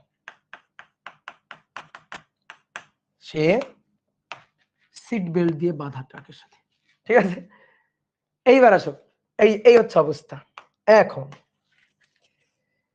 এটার কিছুক্ষণ পরে, কিছুক্ষণ পরের ঘটনা, এটা হচ্ছে সকাল 7টার ঘটনা, 7টা AM, 7:02, তখনকার ঘটনা এটা। এইবার কি হয়েছে শোনো, এবার ড্রাইভার 7টার সময় এই ঘটনা, সেই সময় গাড়িটা স্টার্ট দিছে, গাড়ি স্টার্ট দিয়ে চলতে শুরু করছে। তাহলে গাড়ি আগে স্থির ছিল, এখানে V0 ছিল, এইবার গাড়ির বেগটা বাড়তেছে, গাড়ির বেগ আছে এবং বেগটা বাড়তেছে। তাহলে গাড়ি এবার টান দিছে, ঠিক আছে, গাড়ি এবার টান দিছে। গাড়ির এই যে বেগটা, ধরো গাড়ির বেগটা হচ্ছে ভি, এটা 0 থেকে আস্তে আস্তে বাড়তেছে, ধরো 0 থেকে বাড়তেছে, 0 থেকে বেশি। তাহলে এবার ভি এটা নট ইকুয়াল টু 0। তাহলে 0 ছিল, গাড়ির বেগ হয়েছে, তার মানে গাড়ির ত্বরণ হয়েছে। গাড়িতে কিন্তু এবার ত্বরণ হয়েছে, গাড়িতে এবার ত্বরণ হয়েছে, ত্বরণ হয়েছে, ত্বরণ হয়েছে। গাড়ির বেগটা ধরো ভি, এটা 0 থেকে বাড়তেছে, ঠিক আছে, বাড়তেছে। আস্তে আস্তে ভি এর মানটা 0 থেকে বাড়তেছে, 0 থেকে বাড়তেছে, ঠিক আছে। তাহলে ত্বরণ হয়েছে বা ত্বরণ হচ্ছে আর কি। তাহলে গাড়ির এবার ত্বরণ আছে, বেগ বৃদ্ধি হচ্ছে। স্টিয়ারিং স্টিয়ারিং ধরে বসেছিল, এক্সেলারেটর চাপ দিয়ে গাড়ি টান দিছে, ছাই করে গাড়ি টান দিছে। এবার সবাই বোর্ডে তাকাও, সবাই এবার বোর্ডে তাকাও। গাড়ি টান দিছে, তাহলে কি ঘটনা ঘটবে? এখানে তো গাড়িটা স্থির ছিল, এবার গাড়ি টান দিল। টান দিলে কি হবে জানো? এই যে তলটা ছিল 100% মসৃণ, 100%, তাহলে গাড়ি যদি ড্রাইভার টান দেয়, তাহলে এই লোকটা, এই ব্যক্তিটা আর এই বক্সটা, এই দুইটা কিন্তু পড়ে যাবে। কারণ এই যে আমরা যখন বাসে উঠি, বাস যখন ধরো বাসে দাঁড়ানো আছি, এভাবে ধরে দাঁড়ানো আছি, বাস টান দিছে, টান দিলে আমরা এইভাবে পিছনে ঝুঁকে পড়ি। কেন? আমরা আমাদের স্থিতি জড়তা বজায় রাখতে চাই। বাসটা গতি জড়তায় টান দিছে, আর আমরা আমাদের স্থিতি জড়তা বজায় রাখার জন্য আমরা পিছনের দিকে হেলে পড়ি। কি হয় না? এটা হয় না? বলো। তো এখন কথা হচ্ছে কি, যদি বাসের তলটা মসৃণ হইতো, বাসের তলটা যদি মসৃণ হইতো, ধরো তুমি একেবারে ছাদে দাঁড়ানো আছো, এরকম এই অবস্থায় দাঁড়ানো আছো, তাহলে বাস বা ট্রাক চলে গেল, তোমারে ফেলে রেখে চলে গেল, এটাই হবে। এই কারণে ওরা আমি সিট বেল্ট দিয়ে বেঁধে দিছি, যে সিট বেল্ট দিয়ে বেঁধে দিছি কেন? কারণ ওরে নিয়ে চলে যাবে, ওরে নিয়ে যাবে, ও ট্রাকেরই অংশ, ও কিন্তু ট্রাকেরই অংশ, ট্রাকের যা হবে ওরও তাই হবে। কিন্তু এই বক্সটা তো সিট বেল্ট দিয়ে বাঁধা ছিল না, বক্সটা তো জাস্ট রাখা ছিল এই ঘর্ষণহীন তলের উপর, মসৃণ তলের উপর বক্সটা জাস্ট রাখা ছিল। এইবার বক্সটার কি অবস্থা হবে? বক্সটা কি এখানে থাকবে? বক্সটা কি এখানে থাকবে বলো? গাড়ি গাড়িটা গাড়িটা চলে যাবে সামনে, গাড়িটা সামনে চলে যাবে, তাহলে বক্সটা কি ওখানে থাকবে? বক্সটা কি এর উপরে থাকবে? না। বক্সটা বক্সটা যেখানে ছিল, ধরো এখানে ছিল, এখানেই এখানেই থাকবে বা নিচে পড়ে যাবে আর কি, ঠিক আছে। তাহলে বক্সটা এখানেই থাকবে, বক্সটাকে রেখে চলে যাবে। ভাবনা শূন্যে, ভাবনা শূন্যে ভাসবে, ঠিক আছে, ভাবনা শূন্যে ভাসবে, নিচেই পড়বে, কিন্তু একই জায়গায় তো থাকলো আর কি, ওই ওই স্থানে তো থাকলো। তুমি উলম্ব গতির কথাটা বাদ দাও, উলম্ব ভাবে নিচে নিচে পড়ে গেল, ওটা বাদ দাও, তুমি এই পয়েন্টেই তো দেখতেছো, ওই স্থানেই তো দেখতেছো। তাহলে বক্সটাকে রেখে কিন্তু গাড়িতে চলে গেল। এইবার আসো, অজড় প্রসঙ্গ কাঠামো কাকে বলে জানো? যে কাঠামো থেকে ভূত দেখা যায়, ভূত, যে কাঠামো থেকে ভূত দেখা যায়, ভূত আছে বলে মনে হয়, ঠিক আছে, ভৌতিক ঘটনা ঘটে, সেটাই হচ্ছে অজড় প্রসঙ্গ কাঠামো। এখন আসো আমি তোমার বুঝাই। দেখো এটা, এই যে তোমাকে আমি জিজ্ঞেস করলাম বক্সটা কেমন, তুমি বললা ভাই বক্সটা স্থির। তোমাকে আমি জিজ্ঞেস করছি বক্সটা কেমন, তুমি বললা ভাই বক্সটা দেখেন থেমে আছে। আমার সাপেক্ষে আমি বক্সটাকে দেখানে দেখছি, ওখানেই আছে, তাহলে আমার সাপেক্ষে বক্সটা স্থির। আমি বললাম আচ্ছা ঠিক আছে, 7টা 2 বক্সটা কেমন? 7টা 2 বক্সটা কেমন? বলো বলো বলো। বক্সটাকে যেখানে দেখছো সেখানেই কিন্তু বক্সটা আছে। এ কিন্তু বক্সটাকে ওখানেই দেখতেছে, গাড়ি চলে যাচ্ছে, গাড়ি চলে গেছে, এ গাড়িকে গতিশীল দেখছে, তাই গাড়ি চলে গেল, কিন্তু বক্সটা যেখানে ছিল সেখানেই থাকলো। তাহলে কেমন দেখলো? স্থির।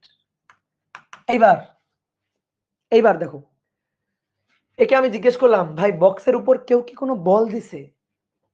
কেউ ধাক্কা বল দিছে, টান বল দিছে, কেউ এসে বক্স নিয়ে বাড়ি চলে গেছে? না, যায় নাই, কেউ কোনো বল দেয় না। দেখো এর উপরে তুমি টাচ করতে দেখছো কাউরে? কেউ ধরছে? কেউ ধরে নাই, এরে কেউ ধরে নাই, কেউ টাচ করে নাই। তাহলে এফ ইকুয়াল টু কত? 0। তাহলে এবার একে বলো যে এই ভাই তুই নিউটনের গতির প্রথম সূত্রটা বল, একে বলো নিউটনের গতির প্রথম সূত্রটা বল। ও বলতেছে বাহ্যিক বল প্রযুক্ত না হলে স্থির বস্তু স্থির, বাহ্যিক বল প্রযুক্ত না হলে স্থির বস্তুকে সে স্থির দেখছে, একই জায়গায় ছিল একই জায়গায় দেখছে। তাহলে এর জন্য নিউটনের গতির প্রথম সূত্র জড়তার সূত্র খাটছে, খাটাইতে পারছো। তাহলে ও হচ্ছে জড় প্রসঙ্গ কাঠামো, এ হচ্ছে জড় প্রসঙ্গ কাঠামো। তাহলে এই যে আর এফ রেফারেন্স ফ্রেম 1 সে হচ্ছে জড় প্রসঙ্গ কাঠামো। জড় প্রসঙ্গ কাঠামো। তোর মনে হতে পারে কি শুরু করলেন ভাই, সবই তো জড় প্রসঙ্গ কাঠামো, কই আপনার অজড় প্রসঙ্গ কাঠামো কই? এইবার আসো কাহিনী, এইবার কাহিনী দেখো। দেখো এই লোকটাকে, এই পর্যবেক্ষককে, এর নাম কি ছিল? Reference frame 2। এরে জিজ্ঞেস করলাম ভাই বক্সটা কোথায়? এখানে। বক্সটাকে কেমন দেখতেছো? বক্সটা যেখানে ছিল ওখানেই। ঠিক আছে, এখানে বললাম 2 মিনিট ধরে বক্সের দিকে তাকায় থাকো। ও 2 মিনিট ধরে বক্সের দিকে তাকায় আছে, দেখতেছে বক্স এদিকেও আগাচ্ছে না, এদিকেও আগাচ্ছে না, এদিকেও আগাচ্ছে না, এদিকেও আগাচ্ছে না, বক্সটা যেখানে ছিল সেখানে। আমি বললাম বক্সটা কেমন? ও আমাকে উত্তর দিল ভাই বক্সটা স্থির। আমি বললাম ঠিক আছে, এইবার ওরা জিজ্ঞেস করো। এরা আমি বললাম এবার 2 মিনিট পরে বক্সটাকে তুমি যেখানে দেখছিলা বক্স কি সেখানে আছে? ও কি তাই দেখবে বক্সটাকে? বলো, বক্সটা যেখানে আছে সেখানেই কি দেখবে? না, ও দেখবে ভাই বক্সটা যেখানে ছিল সেখানে নেই ভাই, বক্সটা গতিশীল, বক্সটা পিছনে দৌড় দিছে। দেখো, ও নিজের তো স্থির ভাবে, ওর সাপেক্ষে, যার সাপেক্ষে হিসাব সে কিন্তু নিজের স্থির ভাবে, তাই না? যার সাপেক্ষে হিসাব সে নিজে। ধরো তুমি এই ট্রাকের উপর দাঁড়ানো আছো, তুমি বক্সের দিকে তাকানো, ড্রাইভার, তুমি সিট বেল্ট দিয়ে কিন্তু ট্রাকের সাথে বাধা, ড্রাইভার ট্রাক ধরে টান দিছে, ট্রাক ব্রেক দিয়ে টান দিছে, তুমি দেখলা বক্সটা যেখানে ছিল সেখানে নাই, বক্সটা দৌড় দিয়ে ওইদিকে চলে গেল, তাই না? বক্সটা পিছনের দিকে চলে গেল।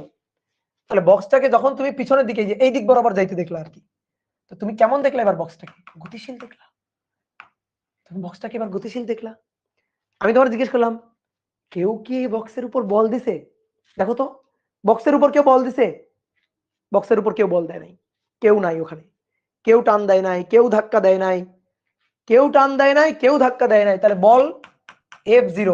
এবার এরে বলো নিউটনের গতির প্রথম সূত্রটা বল, ওকে এবার বলতে বলো। তোর বলবে বাহ্যিক বল প্রযুক্ত না হলে, F0 হলে স্থির বস্তু কেমনে গতিশীল? বুঝলা? বাহ্যিক বল প্রযুক্ত না হলে কাউকে বল প্রয়োগ করতে দেখে নাই, কেউ বল প্রয়োগ করে নাই, কেউ ধাক্কা দেয় নাই, কেউ টান দেয় নাই, কেউ বল প্রয়োগ করে নাই, তারপরেও স্থির বস্তু গতিশীল হয়ে গেছে। তাহলে এটারে কে ধরছে? এটারে ভূতে ধরছে, নির্ঘাত এটারে ভূতে ধরছে। এই যে যেই জায়গায় যে ভূতে ধরবে ওইটাই হচ্ছে অজড় প্রসঙ্গ কাঠামো।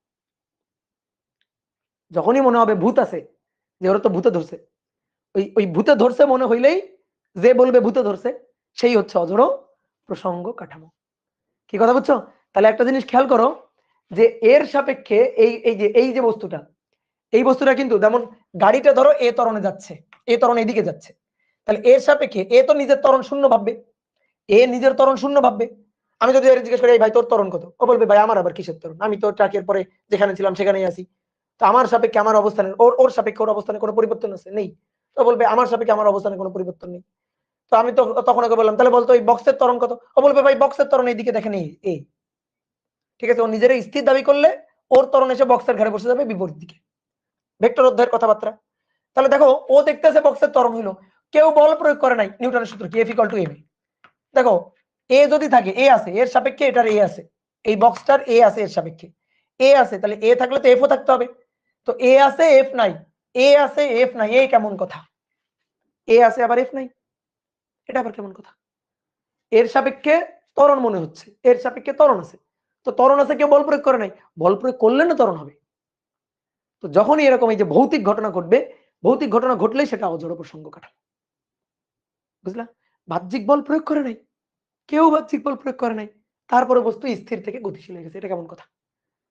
স্থির থেকে গতিশীল হয়ে গেল বস্তু, বাহ্যিক বল প্রয়োগ করে নাই, তো নিউটন সূত্রটা খাটলো না, খাটলো না, না খাটলে সেটা অজড় প্রসঙ্গ কাঠামো। তাহলে আই, এটা হচ্ছে এন আই আর এফ, তাহলে আর এফ টু হবে অজড় প্রসঙ্গ কাঠামো, অজড় প্রসঙ্গ কাঠামো। ঠিক আছে, তাহলে এন আই আর এফ বোঝা গেল? বোঝা গেল? তাহলে এবার দেখো, এই রেফারেন্স ফ্রেম 1 হচ্ছে জড় প্রসঙ্গ কাঠামো, আর রেফারেন্স ফ্রেম 2 হচ্ছে অজড় প্রসঙ্গ কাঠামো। এবার আমি কি বলছিলাম? জড় প্রসঙ্গ কাঠামো হলে ত্বরণ থাকবে না।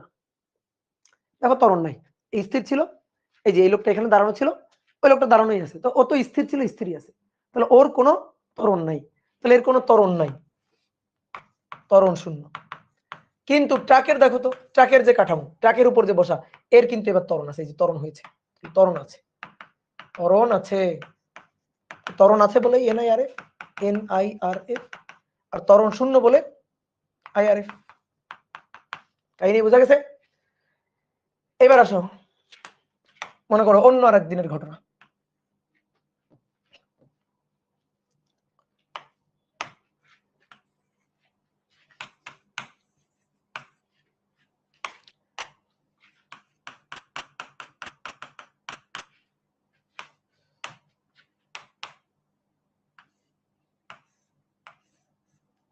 এইটা হচ্ছে ট্রাক।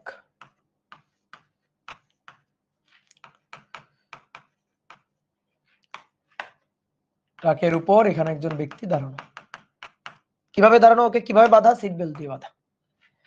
আর এর উপর একটা বক্স রাখা আছে, এই যে বক্সটা রাখা আছে। তো এইটা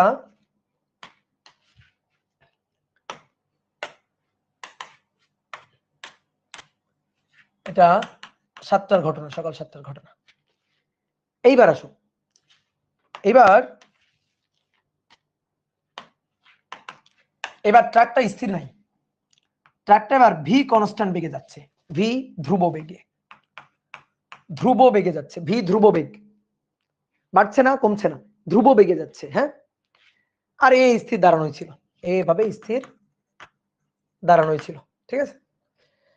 তো এবার আসো, এটা ধ্রুব বেগ নিয়ে যাচ্ছে, ট্রাকটা ধ্রুব বেগ নিয়ে যাচ্ছে। তাহলে ট্রাক যদি ধ্রুব বেগ নিয়ে যায়, ট্রাকের উপর দাঁড়ানো এই পর্যবেক্ষক কিন্তু ধ্রুব বেগ নিয়ে যাচ্ছে। অর্থাৎ এ যখনই দেখছে তখন কিন্তু এটা স্থির ছিল না, গতিশীল ছিল। অনেকে বলতে ভাই গতিশীল আছে তাহলে তো এটা পড়ে যাওয়ার কথা না। গতিশীল আছে, এটা পড়ে যাওয়ার কথা না কেন? গতিশীল আছে তাও এটা পড়ে যাওয়ার কথা না কেন?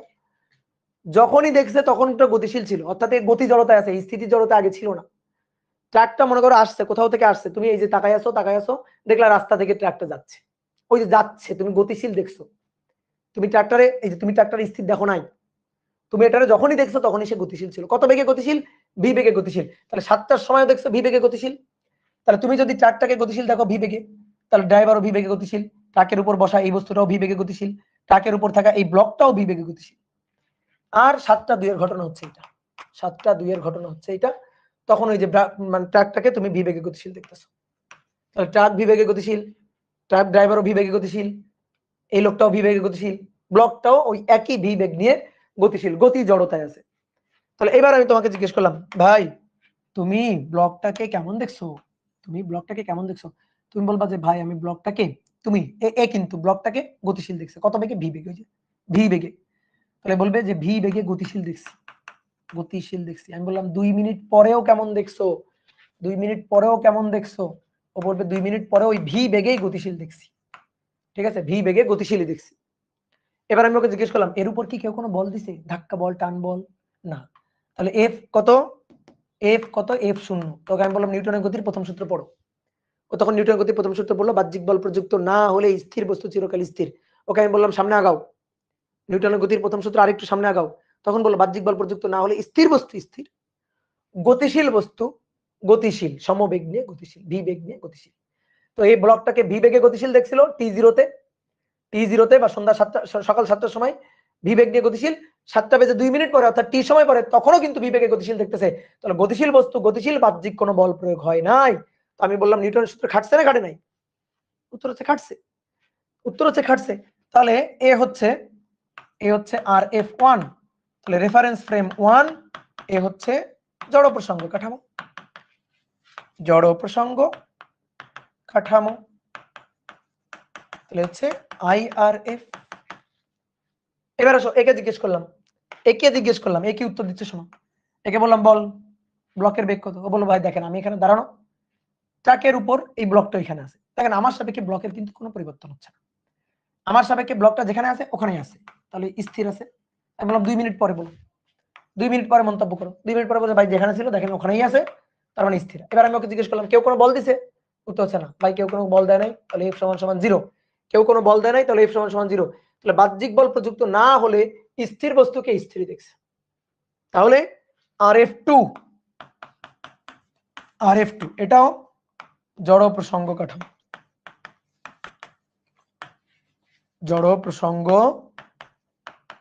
কাঠামো, তাহলে এটাও হচ্ছে IRF, এটা হচ্ছে IRF। ঠিক আছে ভাইয়া, সব পিকচার তুলবো, পরে তুলিও, আগে দেখো ভালো করে। তাহলে বুঝতে পারছো, তাহলে দুটোই জড় প্রসঙ্গ কাঠামো। এ দেখছিল গতিশীল, গতিশীলই দেখছে। এ দেখছিল স্থির, স্থির দেখছে। এইবার আসো নেক্সট দিনের ঘটনা। এবার নেক্সট দিনের ঘটনা।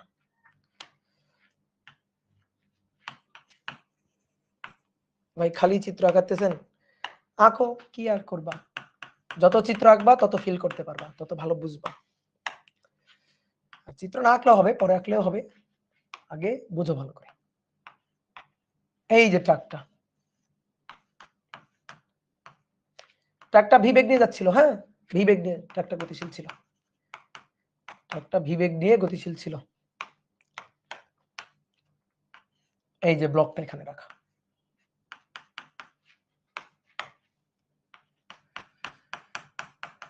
সিট বেল্ট দিয়ে বাধা পর্যবেক্ষক। ঠিক আছে, এবার এটা কয়টার সময় ঘটনা? 7টার সময় ঘটনা,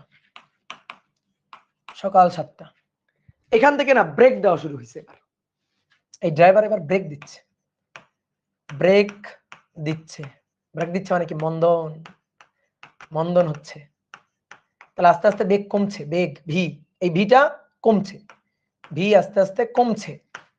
আগে স্থির ছিল, স্থির ছিল, এক্সেলেটার চাপ দিয়ে বেগ বাড়াইছে, এবার গতিশীল ছিল, ব্রেক দিয়ে বেগ কমাচ্ছে, মন্দন হচ্ছে, ত্বরণ মন্দন হচ্ছে আর কি, সহজ কথা।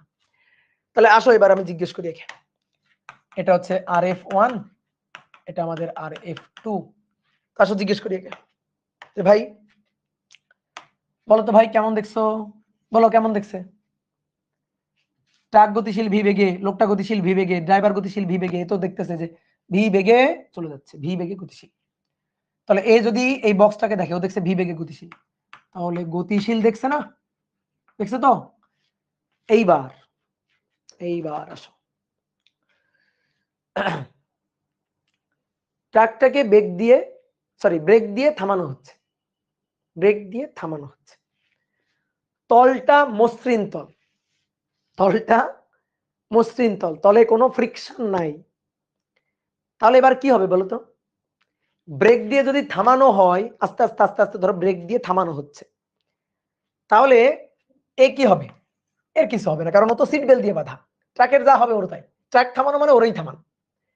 কিন্তু এর তো সিট বেল্ট দিয়ে বাঁধা নাই, এ তো গতি জড়তায় ছিল, এ তো ভি বেগে ছিল, এ তো আগে ভি বেগে ছিল, এই যে এখানে তো ভি বেগে ছিল, এ তো দেখছে ভি বেগে গতিশীল, এটাকে কি ভি বেগে গতিশীল দেখছে, তাহলে এখনো এটাকে ওই ভি বেগে গতিশীলই দেখবে, গতিশীলই দেখবে, এটাকে ভি বেগে চলতেই দেখবে।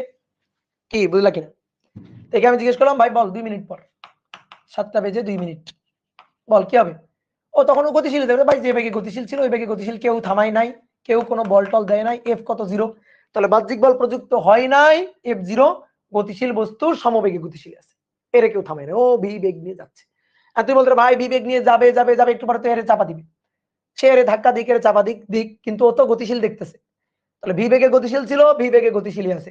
তাহলে রেফারেন্স ফ্রেম 1 এ হচ্ছে জড় প্রসঙ্গ কাঠামো, জড় প্রসঙ্গ কাঠামো, জড় প্রসঙ্গ কাঠামো, বোঝা গেছে? এইবার এইবার আসো এরা জিজ্ঞেস করি, ভাই বল কেমন দেখছিস? ও বলবে ভাই দেখেন ভি বেগে যাচ্ছিলাম, ভি বেগে যাচ্ছিলাম, তাহলে ও তো ওর ওর ভি বেগটা আর বুঝবে না, ও বলবে দেখেন ভাই বক্সটা যেখানে ছিল ওখানেই আছে, ঠিক আছে, দেখেন আমি ট্রাকের এই প্রান্তে, বক্স হচ্ছে এই প্রান্তে, বক্সটাকে তো আমি ওখানে দেখেই আসতেছি, তাহলে বক্সটা স্থিরই আছে আর কি। আমি বললাম আচ্ছা ভালো কথা। এইবার ব্রেক দিয়ে দিয়ে দিয়ে দিয়ে থামানো হচ্ছে, এইবার এরে আমি বললাম ভাই বল এবার কেমন দেখতেছিস? ও এবার খুব আতঙ্কিত, ও এবার কিন্তু আতঙ্কিত, ঠিক আছে, বলো কেন আতঙ্কিত?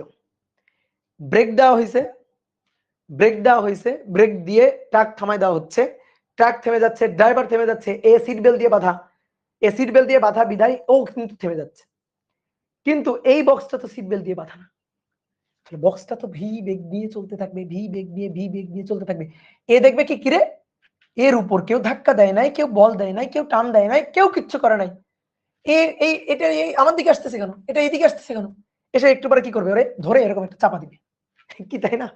বলো, ও আতঙ্কিত হয়ে গেছে না, যে কি ব্যাপার, আমি দেখলাম স্থির, হঠাৎ করে এটা দেখতেছি হঠাৎ করে গতিশীল হয়ে এদিকে আসতেছে, আস্তে আস্তে আগে আসতেছে, হঠাৎ করে গতিশীল হয়ে গেছে, স্থির গতিশীল হয়ে গেছে।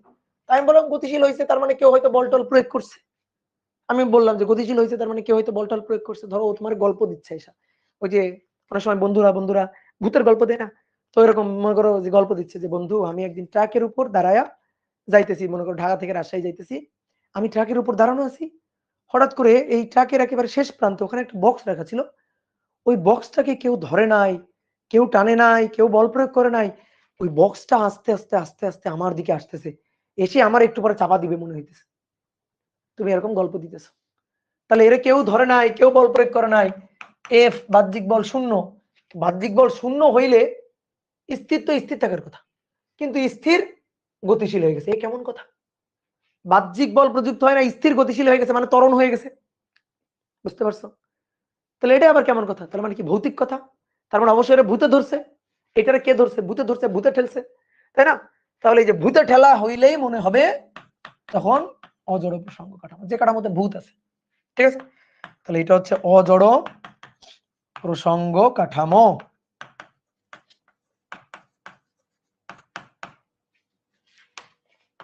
NIRF, আর এটা হচ্ছে IRF। তাহলে প্রসঙ্গ কাঠামো চিনতে পারছো? বলো পারছো কিনা? এবার দেখো কি বলছিলাম, এ যেভাবে দাঁড়ানো আছে, যেভাবে স্থির দাঁড়ানো আছে, স্থির দাঁড়ানো আছে, স্থির স্থিরই আছে, তাহলে এ স্থির স্থির ছিল, ত্বরণ শূন্য আর কি, তো ত্বরণ শূন্য বলেই তো IRF, ত্বরণ শূন্য বলে। কিন্তু দেখো এর এ মানে ট্রাক আর কি, ট্রাক, তো কি হচ্ছে ভি কমতেছে, তাহলে ভি আস্তে আস্তে আস্তে আস্তে কমতেছে, ব্রেক দিচ্ছে, মন্দন হচ্ছে, তো মন্দন ত্বরণ, মন্দন হচ্ছে, তাহলে মন্দন হচ্ছে বিদায় এটা NIRF। তাহলে এখানে যে কথাগুলো লিখছিলাম দেখো, এই যে কথাগুলো লিখছিলাম কথা সত্যি কিনা, যে কাঠামোতে নিউটনের গতিসূত্র খাটে তাকে জড় প্রসঙ্গ কাঠামো বলে, ত্বরণ থাকবে না, তাহলে স্থির থাকবে, নয়তো সমবেগে ধ্রুব বেগে গতিশীল থাকবে। আর যে কাঠামোতে নিউটনের সূত্র খাটানো যায় না, চায় না, যে কাঠামোতে মনে হয় ভূত আছে, যে কাঠামোতে ভূত আছে, দেখো যে কাঠামোতে ভূত আছে মনে হয়,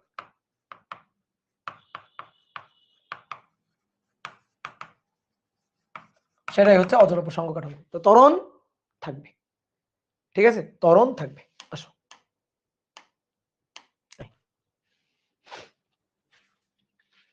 বুঝতে পারছি?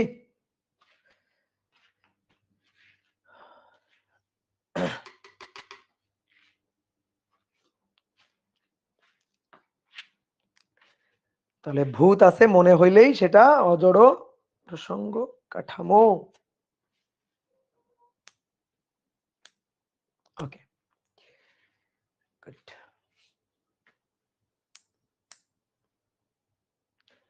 এইবার আসো গ্যালিলিও রূপান্তর। গ্যালিলিও রূপান্তর হচ্ছে সনাতনী পদার্থবিদ্যার কথা, গ্যালিলিও রূপান্তর সনাতনী পদার্থবিদ্যার কথা। গ্যালিলিও রূপান্তর,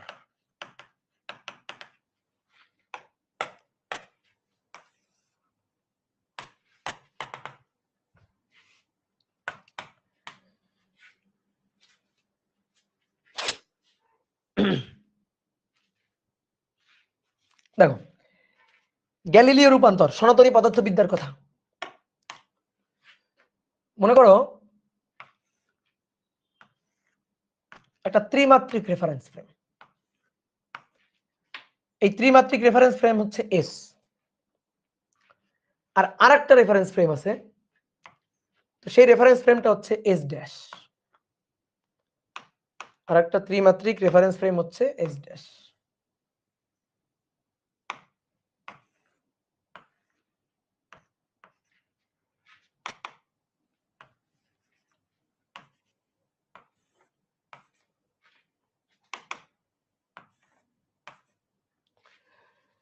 এটা এক্স অক্ষ, ওয়াই অক্ষ, জেড অক্ষ, এটাকে আমরা বললাম এস ড্যাশ। এই কাঠামোর সাপেক্ষে এই রেফারেন্স ফ্রেমটা, এই প্রসঙ্গ কাঠামোটা ভি বেগে গতিশীল, ভি ধ্রুব বেগে গতিশীল। তাহলে এবার তুমি বলো এই দুইটা প্রসঙ্গ কাঠামো কেমন প্রসঙ্গ কাঠামো? বলো বলো বলো বলো বলো। এই দুইটা প্রসঙ্গ কাঠামো কেমন প্রসঙ্গ কাঠামো? ধ্রুব ভি বেগে গতিশীল জড় প্রসঙ্গ কাঠামো, ঠিক আছে। আইআরএফ জড় প্রসঙ্গ কাঠামো। তাহলে এই কাঠামোর সাপেক্ষে এই কাঠামোটা ধ্রুব ভি বেগ নিয়ে গতিশীল। এখন মনে করো কোন একটা বিন্দুর স্থানাঙ্ক, ধরো এই একটা বিন্দু, এই একটা বিন্দু, এই কাঠামো থেকে একজন আর এই কাঠামো থেকে একজন পর্যবেক্ষণ করতেছে। তো দেখো যেহেতু এই কাঠামোটা এস ড্যাশ, এই কারণে আমরা এটাকে বলবো এক্স ড্যাশ, এটাকে ওয়াই ড্যাশ, জেড ড্যাশ। এই কাঠামো থেকে হবে এক্স, এটা ওয়াই, এটা জেড। এখন একে যদি বলি ভাই বলতো ওই বিন্দুর পি বিন্দুর স্থানাঙ্ক কত বল, একে বলতে বললাম ভাই বলতো ওই পি বিন্দুর স্থানাঙ্ক কত, তখন এ পি বিন্দুর স্থানাঙ্ক বলবে, এ পি বিন্দুর স্থানাঙ্ক, পি বিন্দুর স্থানাঙ্ক বলবে যে ভাই যে এত দূর এক্স অক্ষ, এক্স, তারপরে ওয়াই, তারপরে জেড আর কি, এক্স ওয়াই জেড, তার মানে এর স্থানাঙ্ক পি বিন্দুর স্থানাঙ্ক এস কাঠামোর সাপেক্ষে এক্স ওয়াই জেড, এস কাঠামোর সাপেক্ষে, ঠিক আছে। একটা ত্রিমাত্রিক বিন্দু, কিন্তু ত্রিমাত্রিক বিন্দু, ধরো আকাশে চাঁদ উঠছে, চাঁদ, ঠিক আছে, দুই কাঠামো থেকে দুইজন দেখতেছে, তাহলে তুমি হিসাব করবা এখান থেকে যে ভাই চাঁদ উঠছে, চাঁদ না চিন্তা করে তুমি চিন্তা করো যে মনে করো যে মাঠের মাঠের মাঝে একটা বাঁশ পোতা হয়েছে, একটা খুঁটি পোতা হয়েছে, খুঁটির মাথায় একটা হেসাক লাইট জ্বালায় রাখা হয়েছে বা একটা বাল্ব জ্বালায় রাখা হয়েছে, ঠিক আছে। চাঁদ চিন্তা করিও না, চাঁদ অনেক দূরে চলে যাবে, চাঁদ আপাতত চিন্তা করিও না, চাঁদ সূর্য আমরা পরের দিন চিন্তা করবো। আপাতত চিন্তা করো একটা মানে বাতি জ্বালায় রাখা হয়েছে, একটা বাল্ব জ্বালায় রাখা হয়েছে মাঠের মাঝখানে, তাহলে বাল্বটার স্থানাঙ্ক এক্স ওয়াই জেড, এই যে এখানে আর কি শূন্য ভাসমান একটা বিন্দু। এবার একে আমি বললাম ভাই তুই বলতো, তুই বলতো ওই বিন্দুর স্থানাঙ্ক কত, ও বলছে এস ড্যাশ, এস ড্যাশ, তো ও তখন বলবে এস ড্যাশ, এস ড্যাশ সেটা হচ্ছে X dash Y dash Z dash, কারণ ও তো এই কাঠামো থেকে হিসাব করবে, দুইটা দুইটা কাঠামো। এবার আসো তো এদের এই এক্স ড্যাশ ওয়াই ড্যাশ এবং জেড ড্যাশের মধ্যে সম্পর্কটা আমরা দেখি তো। আসো এই যখন ওই বিন্দুর এক্স স্থানাঙ্ক পরিমাপ করবে, দেখো ভালো করে দেখো, মূল বিন্দু থেকে এটা হচ্ছে 0 0 0 0 0 0, এখান থেকে এই যে এক্স অক্ষ বরাবর যাচ্ছে যাচ্ছে যাচ্ছে যাচ্ছে যাচ্ছে এই পর্যন্ত, এই কাঠামো থেকে এই পর্যন্ত এক্স, তারপরে ওয়াই, তাহলে এইটুকু হচ্ছে এক্স, এই যে এখান থেকে এই পর্যন্ত এইটুকু, এখান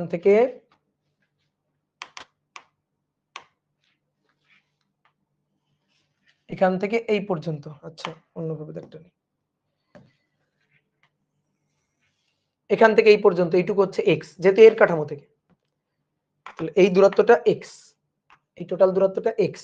এইবার এর কাঠামো থেকে যদি হিসাব হয়, এর কাঠামো থেকে, তাহলে সেই হিসাবটা এখান থেকে এইটুকু, সেখান থেকে এইটুকু, দ্যাট ইজ এক্স ড্যাশ, এটা হচ্ছে এক্স ড্যাশ, এটা হচ্ছে এক্স ড্যাশ, ওকে বোঝা গেছে। এইবার আসো ওয়াই, ওয়াই স্থানাঙ্ক, ভাই ওয়াই স্থানাঙ্ক দুইজন একই পরিমাপ করবে, ওয়াই স্থানাঙ্ক দেখো দুইজন একই পরিমাপ করবে, এই যে এইটুকু হচ্ছে ওয়াই স্থানাঙ্ক, এই যে এটা ওয়াই স্থানাঙ্ক, যে এ যখন পরিমাপ করবে এই যে এটা ওয়াই, আবার এ যখন পরিমাপ করবে এটা ওয়াই, ওয়াই স্থানাঙ্ক একই, তাহলে ওয়াই স্থানাঙ্ক দুইজনের জন্য একই হবে, এক্স স্থানাঙ্ক আলাদা, আবার জেড স্থানাঙ্ক এটাও একই হবে। এখন জেড আমি দেখাইতে পারতেছি না, এখানে 3D চিত্র তো, জেড স্থানাঙ্কটা আমি দেখাইতে পারতেছি না, বাট জেডটাও তো একই হবে নাকি, শুধু এক্স অক্ষ বরাবর চেঞ্জ। এর সাপেক্ষে এই কাঠামোটা ধ্রুব ভি বেগে এক্স অক্ষ বরাবর গতিশীল, ধ্রুব ভি বেগে এক্স অক্ষ বরাবর গতিশীল।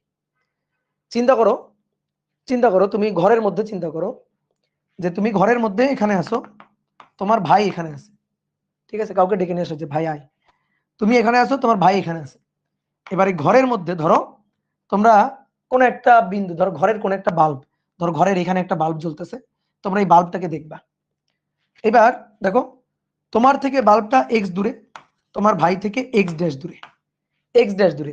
এইবার বলো তো কার সাপেক্ষে বাল্বের উচ্চতাটা বেশি, বলো কার সাপেক্ষে বাল্বের উচ্চতাটা বেশি, বলো বাল্বের উচ্চতাটা কার সাপেক্ষে বেশি, সেম বাল্বের উচ্চতা, তুমি দেখতেছো বাল্বের উচ্চতা এইটুকু, তোমার ভাইও দেখতেছে বাল্বের উচ্চতা এইটুকু, তাহলে বাল্বের উচ্চতাটা সেম, ওয়াই অক্ষ বরাবর সেম, ঠিক আছে। শুধু সামনে পিছনে দাঁড়ানো আছে, সামনে পিছনে, তুমি পিছনে, সামনে ভাই আছে, ঠিক আছে, তারও সামনে বাল্বটা জ্বলতেছে।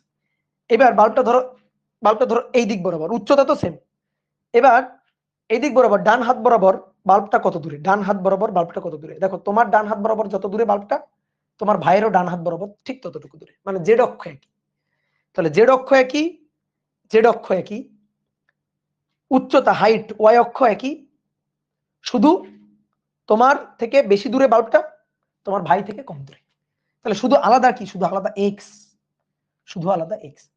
এইবার দেখো একটা সময় ধরো তোমার ভাই তোমার এখানে দাঁড়ানো ছিল, এবার তোমার সাপেক্ষে তোমার ভাই যাচ্ছে ভি বেগ নিয়ে, ধরো টি সময় পর্যন্ত গেছে, তাহলে এখান থেকে এই পর্যন্ত গেছে ধরো টি সময়, তাহলে ভাই টি সময়ে ধ্রুব ভি বেগ নিয়ে গেল, তাহলে বলো তো এই অতিক্রান্ত দূরত্বটা কতটুকু, এই কাঠামো থেকে এই কাঠামোর এই যে দূরত্বটা, এটা কতটুকু, এস ইকুয়াল টু ভিটি, ভিটি। তাহলে এই দূরত্বটা হচ্ছে ভিটি দূরত্ব, বুঝতে পারছো, এই দূরত্বটা কি, ভিটি দূরত্ব। তুমি এই কাঠামো থেকে সময়টাকে, তোমার হাতে একটা ঘড়ি আছে, এই যে হাতে ঘড়ি, তোমার ঘড়িতে সময় ওঠে টি, তোমার ভাইয়ের হাতে একটা ঘড়ি আছে, ঘড়িতে সময় ওঠে টি ড্যাশ। বলো কার ঘড়িতে বেশি সময়, কার ঘড়িতে বেশি সময়, সেম সময়, তাই না? তাহলে ঘড়িতে সময় একই, তাহলে টি ড্যাশ এবং টি কিন্তু একই। তাহলে আমি এখন এই কাঠামো থেকে পরিমাপ করা এক্স ওয়াই জেড এবং ঘড়িতে সময় টি এর সাথে এই কাঠামো থেকে পরিমাপ করা X dash Y dash Z dash এবং টি ড্যাশের সম্পর্কটা চাই। সম্পর্ক ভাই খুবই সুন্দর সম্পর্ক, এক্স ইকুয়াল টু দেখো এক্স ইকুয়াল টু এই কাঠামো থেকে যা যা হিসাব করবে এক্স ওয়াই জেড এবং টি, এই কাঠামো থেকে যা হিসাব করা হবে X dash Y dash Z dash এবং টি ড্যাশ। ঠিক আছে, তাহলে তুমি এবার দেখে বলো না, এক্স পুরোটা, এই এক্স সমান সমান এক্স ড্যাশ, এক্স সমান সমান x dash plus V T dash. কেন টি ড্যাশ লিখলাম, কারণ তুমি এই কাঠামো থেকে এই এক্স কে ওর কাঠামো থেকে পরিমাপ করা জিনিসের সাহায্যে প্রকাশ করতেছো, অর্থাৎ আমি চাচ্ছি এর কাঠামো থেকে পরিমাপ করা জিনিসগুলোর সাথে ওর কাঠামো থেকে পরিমাপগুলো জিনিসগুলোর মধ্যে রিলেশন সম্পর্কটা চাইতেছি। তাহলে এক্স সমান সমান দেখো এক্স সমান সমান এক্স ড্যাশ প্লাস ভিটি অথবা ভিটি ড্যাশ, আমরা টি ড্যাশটা লিখলাম। এবার ওয়াই সমান সমান ওয়াই ড্যাশ, জেড সমান সমান জেড ড্যাশ, টি সমান সমান যেহেতু টি ড্যাশ। ভিটি কিভাবে হলো, আচ্ছা এই কাঠামো থেকে এই কাঠামো, এই কাঠামো থেকে এই কাঠামো ধ্রুব ভিবেগ নিয়ে যাচ্ছে, এই যে ধ্রুব ভিবেগ নিয়ে গতিশীল, ধ্রুব ভিবেগ নিয়ে যাইতেছে। তাহলে এই কাঠামো থেকে পরিমাপ করা, এই কাঠামো থেকে ওই কাঠামো ধ্রুব ভিবেগ নিয়ে যাইতেছে, তাহলে এই কাঠামো থেকে ওই কাঠামো কতটুকু আগাই গেল টি সময়, তাহলে টি সময় এস ইকুয়াল টু ভিটি পরিমাণ আগাই গেল। তাহলে এখান থেকে ওর দূরত্ব, এই কাঠামোর দূরত্ব, যদি এখান থেকে সময় কাউন্ট করা শুরু করি, এখান থেকে সময় কাউন্ট করা শুরু করছি, এখান থেকে এই কাঠামোটা আগে এখানে ছিল না, তোমার ভাই আগে তোমার এখানেই ছিল, তুমি আর তোমার ভাই এখানে ছিল, তুমি তোমার ভাইরে টাটা বিদায় দিয়ে দিছো যে যা ভাই দৌড় দে সামনে যা। তো তোমার ভাই সামনে যাচ্ছে, তুমি ঘড়ি ধরা শুরু করছো, কত সময় সামনে গেছে, টি সময়। তোমার ভাই ঘড়িতে দেখছে টি ড্যাশ সময়, তো টি ড্যাশ আর টি তো সেম, তাহলে তোমার ভাই তোমার থেকে কতটুকু আগালো, ভিটি পরিমাণ আগালো, ভিটি। টি না সেম থাকে, টি এখন সেম, আপাতত সেম, এখনো সেম আছে, টি এখনো চেঞ্জ হয়নি, চেঞ্জ হবে সামনে। এখন আমরা গ্যালিলিও রূপান্তরে আছি, সনাতনী পদার্থবিদ্যা আছে, আধুনিক পদার্থবিজ্ঞানে ঢুকি নাই এখন। তাহলে এবার আমি যদি বলি এক্স ড্যাশ ইকুয়াল টু কত হবে, এক্স ড্যাশ সহজ তো, x minus v t, y dash y, z dash z, t dash t. এই হচ্ছে গ্যালিলিও রূপান্তরের সূত্র। ঠিক আছে, এই হচ্ছে গ্যালিলিও রূপান্তরের সূত্র। একদম হচ্ছে X equal to X dash plus VT dash কেমনে হইলো, দেখো না রে ভাই, এ পরিমাপ করবে এই বিন্দুর দূরত্ব এক্স, এই যে এক্স, এই এক্স মানে তো দেখা যাচ্ছে x dash plus VT dash বা ভিটি, বুঝতে পারছো, বা ভিটি ড্যাশ বা ভিটি। টি আর টি ড্যাশ তো একই, টি আর টি ড্যাশ তো একই, এই কারণে আমরা এখানে ভিটি ড্যাশ লিখলাম। দেখো সহজ হিসাব, ড্যাশের গুলার সাহায্যে এক্স ওয়াই জেড টি প্রকাশ, আর ড্যাশ ছাড়া এক্স ওয়াই জেড টি এদের সাহায্যে x dash Y dash Z dash টি ড্যাশ প্রকাশ। ঠিক আছে, এটা হচ্ছে গ্যালিলিও রূপান্তর, যেটা আমরা সনাতনী পদার্থবিদ্যায় করি। এ যাবৎকার আমরা এই গ্যালিলিও রূপান্তরের এই হিসাব নিকাশ গুলাই করে আসছি। তোমাকে এবার এই জিনিসগুলা দেখো, বইতে তো এইভাবে লেখা আছে, এইভাবে লেখা থাকলে মনে হয় যেন আরে কি না কি কঠিন, ঠিক আছে, এরকম মনে হয়। দেখো কঠিন কিছুই না, দেখো গ্যালিলিও রূপান্তর কঠিন কিছুই না। দেখো আমি তোমার বুঝাই, মনে করো সরল রৈখিক একটা রাস্তা, মনে করো এটা একটা বাস, এটা একটা বাস। তো তুমি তোমার বন্ধুকে আগায় দিতে আসছো, ও বাসে করে সরল রৈখিক রাস্তায় চলে যাবে, তুমি তোমার বন্ধুকে আগায় দিতে আসছো।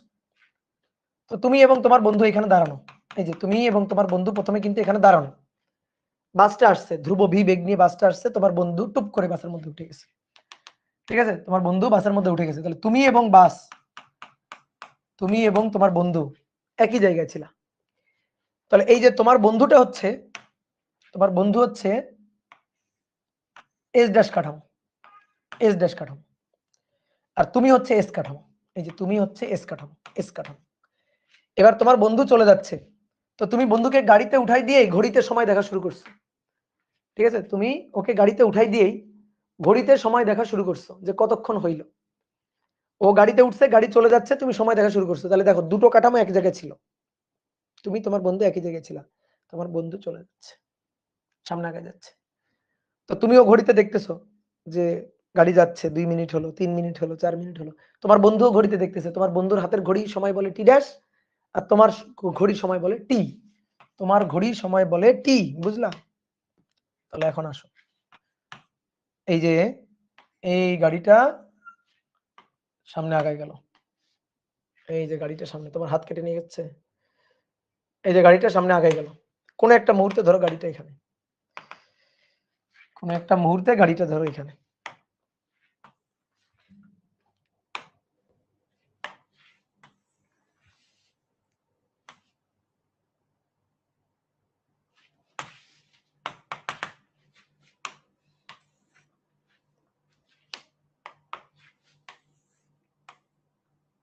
এই তাহলে তুমি হচ্ছে লাল কাঠামো, মানে গোলাপি কাঠামো আর কি।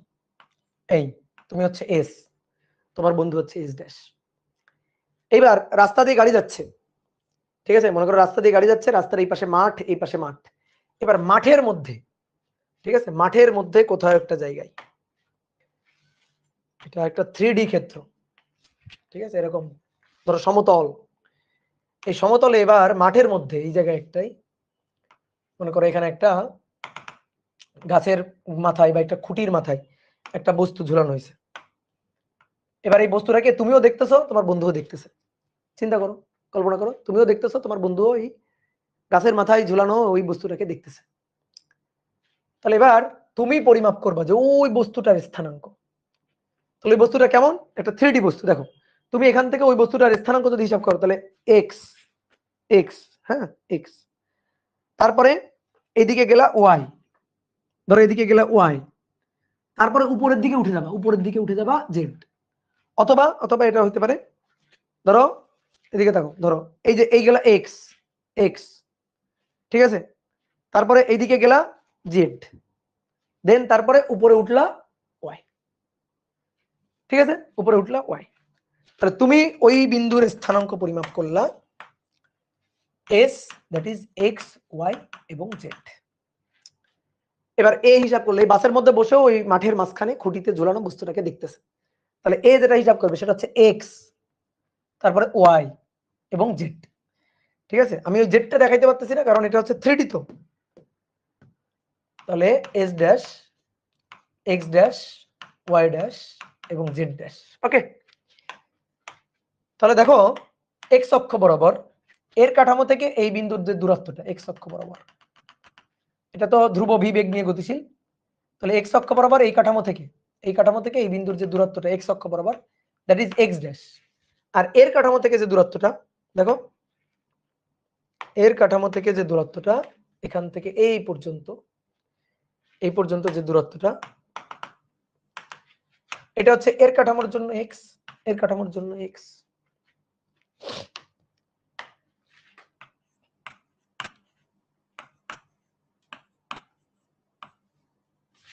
বলো বোঝা যাচ্ছে? এটা এক্স ড্যাশ, ওয়াই ড্যাশ, এটা জেড ড্যাশ। এবার বলো তোমার এখান থেকে ওই গাড়িটা কত দূর গেছে?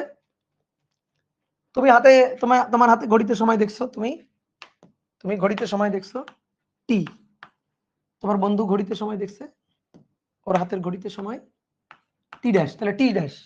তো বলা হচ্ছে এই যে টি এবং টি ড্যাশ সময়, দুইটা সেম, টি এবং টি ড্যাশ এই সময় দুইটা সেম। গ্যালিলিও রূপান্তর সময় ধ্রুবক। গ্যালিলিও বলতেছে এও যা সময় পরিমাপ করবে এও তাই সময় পরিমাপ, এটা গ্যালিলিওর কথা আর কি। হ্যাঁ, তাহলে কত দূর আগাইলো, এই কাঠামো থেকে এই কাঠামোটা কতটুকু আগাইলো, এতটুকু আগাইলো। এস ইকুয়াল টু ভিটি, তাহলে ভিটি বা ভিটি ড্যাশ যেটাই বলো না কেন এতটুকু আগাইলো। তো এইবার দেখো ওই যে রূপান্তরের যে সূত্রগুলো আমরা লিখছিলাম, যে এই এক্স সমান সমান x dash plus VT dash, দেখো আর ওয়াই সমান সমান ওয়াই ড্যাশ থাকবে, এর সাপেক্ষে যা উচ্চতা ওই খুঁটির এর সাপেক্ষে তো তাই উচ্চতা।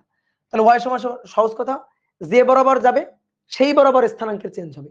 যেহেতু এই ভি বেগটা কোন অক্ষ বরাবর, এক্স অক্ষ বরাবর, এই কারণে এক্স অক্ষ বরাবরই গতি চেঞ্জ হচ্ছে, ওয়াই অক্ষ বরাবর চেঞ্জ হচ্ছে না।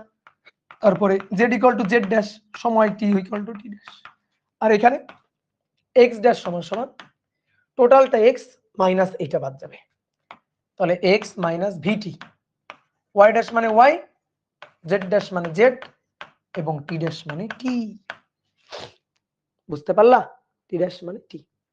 ওকে, তুমি এবারে আমাকে একটু বলো তো, ধরো তুমি যে এই যে দাঁড়ানো আছো এখানে, তুমি এখানে দাঁড়ানো আছো, ঠিক আছে, আর তোমার বন্ধু এই যে বাসে করে ভি বেগ নিয়ে যাচ্ছে, বাসে করে ভি বেগ নিয়ে যাচ্ছে, বাসের বেগটা ভি ধ্রুব বেগ। এইবার মনে করো তোমার বন্ধু বাস থেকে মুখ বাড়ায় একটা বল যেদিকে যাচ্ছে ওই দিক বরাবর ছুড়ে দিল, ওই দিক বরাবর বলটাকে ছুড়ে দিল, তোমার বন্ধু ওই দিক বরাবর বলটাকে ছুড়ে দিল, কত বেগে ছুড়ে দিল জানো? ধরো ইউ ড্যাশ বেগে ছুড়ে দিল, কারণ এই কাঠামো থেকে যা কিছু পরিমাপ করবে সবই তো ড্যাশ, ইউ ড্যাশ বেগে ছুড়ে দিল। আমার প্রশ্ন হচ্ছে তুমি তো ওই বলের বেগটা পরিমাপ করতে চাও, তুমি ওই বলের বেগ কত পরিমাপ করবা, ইউ কত পরিমাপ করবা বলো, তুমি ওই বলের বেগটা কত পরিমাপ করবা? আচ্ছা দেখো তো, আমরা একটু ওই থিওরি অফ রিলেটিভিটির অধ্যায় থেকে বের হই, মানে বেশি চাপ নিও না, এখান থেকে বের হই একটু ওই ভেক্টর অধ্যায়ের কথা চিন্তা করো তো। মনে করো একটা গাড়ি যাইতেছে 40 মিটার পার সেকেন্ড দিকে। এবার এই গাড়ির উপর থেকে, গাড়ির ছাদে বসে থেকে কেউ একজন একটা বলকে এদিকে আবার ছুড়ে দিছে 10 মিটার পার সেকেন্ড বেগে। এ দাবি করতেছে ছুড়ে দিছে 10 মিটার পার সেকেন্ড বেগে, এর দাবি যে বলের বেগ 10 মিটার পার সেকেন্ড। এবার তুমি এখানে দাঁড়ানো, আমার প্রশ্ন, তুমি ওই বলের বেগটা কত পরিমাপ করবা? ঠিক আছে, তুমি বলের বেগটা কত পরিমাপ করবা বলো, তুমি ওই বলের বেগটা কত পরিমাপ? 50 মিটার পার সেকেন্ড। ইয়েস, কারণ দেখো প্রথমে মনে করো এ বল ধরেই নেই, মানে বল ছড়েই নেই, বলটা হাতে নিয়ে বসে আছে, তাহলে গাড়ি যাচ্ছে 40 মিটার পার সেকেন্ড থেকে, ও ছাদে বসে আছে, তাহলে ওরও বেগ কত? 40 মিটার পার সেকেন্ড। হাতে ধরে রাখা বলের বেগও কত? 40 মিটার পার সেকেন্ড। এবার বলটাকে ধরে এ দাবি করতেছে 10 মিটার পার সেকেন্ড ছুড়ে দিলাম, তাহলে এর দাবি অনুযায়ী ওই বলের বেগ কত? অলরেডি তো বলের বেগ আগে 40 ছিলই, আরো 10 মিটার পার সেকেন্ড বেগে ছুড়ে দিল। তুমি যে বেগটা পরিমাপ করবে ওই বলের বেগটা, তুমি যে বেগটা এইটা হচ্ছে ইউ ড্যাশ, এ দাবি করছে ইউ ড্যাশ, আর এটা হচ্ছে ভি, তাহলে তুমি যে বেগটা পরিমাপ করবা ইউ কত, এটা তাহলে ইউ সমান সমান দেখো এই যে ইউ ড্যাশ প্লাস ভি, অর্থাৎ ইউ ড্যাশ মানে 10 আর ভি মানে 40, তাহলে তুমি কত পরিমাপ করবা? 50 মিটার পার সেকেন্ড। এটা তুমি বললে না, দেখো এটা বললে না, তাহলে এই যে এই ক্ষেত্র অনুযায়ী, এই যে এখানে যদি তুমি যদি ইউ পরিমাপ করো তাহলে ইউ কত পরিমাপ করবা? ইউ ড্যাশ প্লাস ভি পরিমাপ করবে না? দেখো এটা তুমি বলতেছো, এই জিনিসটাই কিন্তু এখানে বলা হয়েছে, গ্যালিলিও বলছে এটা, এখানে গ্যালিলিও এটা বলছে। দেখো এটা হচ্ছে আমাদের এস ড্যাশ কাঠামো, দেখো কেমনে গ্যালিলিও বলছে, এটা হচ্ছে আমাদের এস ড্যাশ কাঠামো, এটা এস কাঠামো, এই কাঠামো থেকে যা কিছু পরিমাপ করা হবে X dash Y dash Z dash টি ড্যাশ ইউ ড্যাশ, এই কাঠামো থেকে যা পরিমাপ করা হবে এক্স ওয়াই জেড টি। তো আমি চাইতেছি এর এক্স অক্ষ বরাবর এই যে ইউ ড্যাশ, এই বলটাকে ছুড়ে দিছে কোন অক্ষের দিকে? এই বলটাকে ছুড়ে দিছে কোন অক্ষের দিকে বলো তো দেখি, বলো কোন অক্ষের দিকে ছুড়ে দিছে? এক্স অক্ষের দিকে। আচ্ছা তাহলে এক্স অক্ষ বরাবর বেগ, এই ইউ ড্যাশ হচ্ছে এক্স অক্ষ বরাবর বেগ, দ্যাট মিন্স এই ইউ ড্যাশ মানে কিন্তু D X dash by D T dash. বলো বুঝলা কিনা? এক্স অক্ষের পরিবর্তনের হার, এর সাপেক্ষে এক্স অক্ষের পরিবর্তন, তো এক্স অক্ষ কত পরিমাপ করে? X dash. সময় কত পরিমাপ করে? টি ড্যাশ। তোকে আমি বললাম এই ভাই তুমি যে ইউ মানে এক্স অক্ষ বরাবর বেগ পরিমাপ করো সেটা কত, কেমনে হিসাব করো? ও বলে ভাই আমি এক্স ড্যাশ কে টি ড্যাশের সাপেক্ষে ডিফারেন্সিয়েট করি। আমি বললাম হ্যাঁ তাই তো, তাহলে ইউ ড্যাশ মানে D X dash DT dash. এবারে কে বললাম তুমি এক্স অক্ষ বরাবর কি হিসাব করো, বলে ভাই আমি এক্স হিসাব করি। সময়কে কি হিসাব করো, টি হিসাব করো। তাহলে এক্স অক্ষ বরাবর বেগকে তুমি কি হিসাব করবা? তো তখন ও বলবে যে ভাই আমি ইউ হিসাব করি, ডিএক্স ডিটি, এটা হিসাব করি। এবার আমরা দেখো গ্যালিলিও রূপান্তর থেকে সূত্র পাইছি x equal to X dash plus VT dash. তাহলে গ্যালিলিও রূপান্তর থেকে সূত্র লিখলাম x equal to X dash plus VT dash. এবার আমি বললাম সময়ের সাপেক্ষে ডিফারেন্সিয়েট করো, তাহলে ডি ডিটি এক্স, ঠিক আছে, ডি টি ড্যাশ, টি আর টি ড্যাশ একই, টি আর টি ড্যাশ একই, তাহলে এই পাশে টি ড্যাশের সাপেক্ষে করলাম x dash V T dash. এবার সবাই একটু বোর্ডে তাকাও, দেখো দেখো তো এই উপরের জিনিসটা আসে কিনা। dx dt dx dt dx dt dx dt মানে u, dx dt মানে u, তাহলে অতএব u এটা। এবার সেইটা তাহলে dx dash dt dash dx dash dt dash, তো dx ড্যাশ dt ড্যাশ মানে u ড্যাশ u ড্যাশ। এবার আসো vt ড্যাশ, v ধ্রুবক বাইরে গেল, v ধ্রুব বেগ, জড় প্রসঙ্গ কাঠামো, অজড় হলে হবে না, ধ্রুব বেগ, v গেল বাইরে, v বাইরে গেল, ঠিক আছে, ভিটা বাইরে চলে আসলো।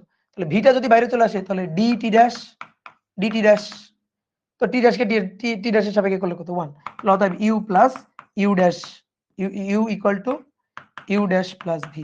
বুঝতে পারছো? U equal to u dash plus v, বুঝতে পারছো? ক্লিয়ার? তো সেই সূত্রটাই এটা, এবং সেই সূত্রটাই আমরা এখানে খাটাইছি।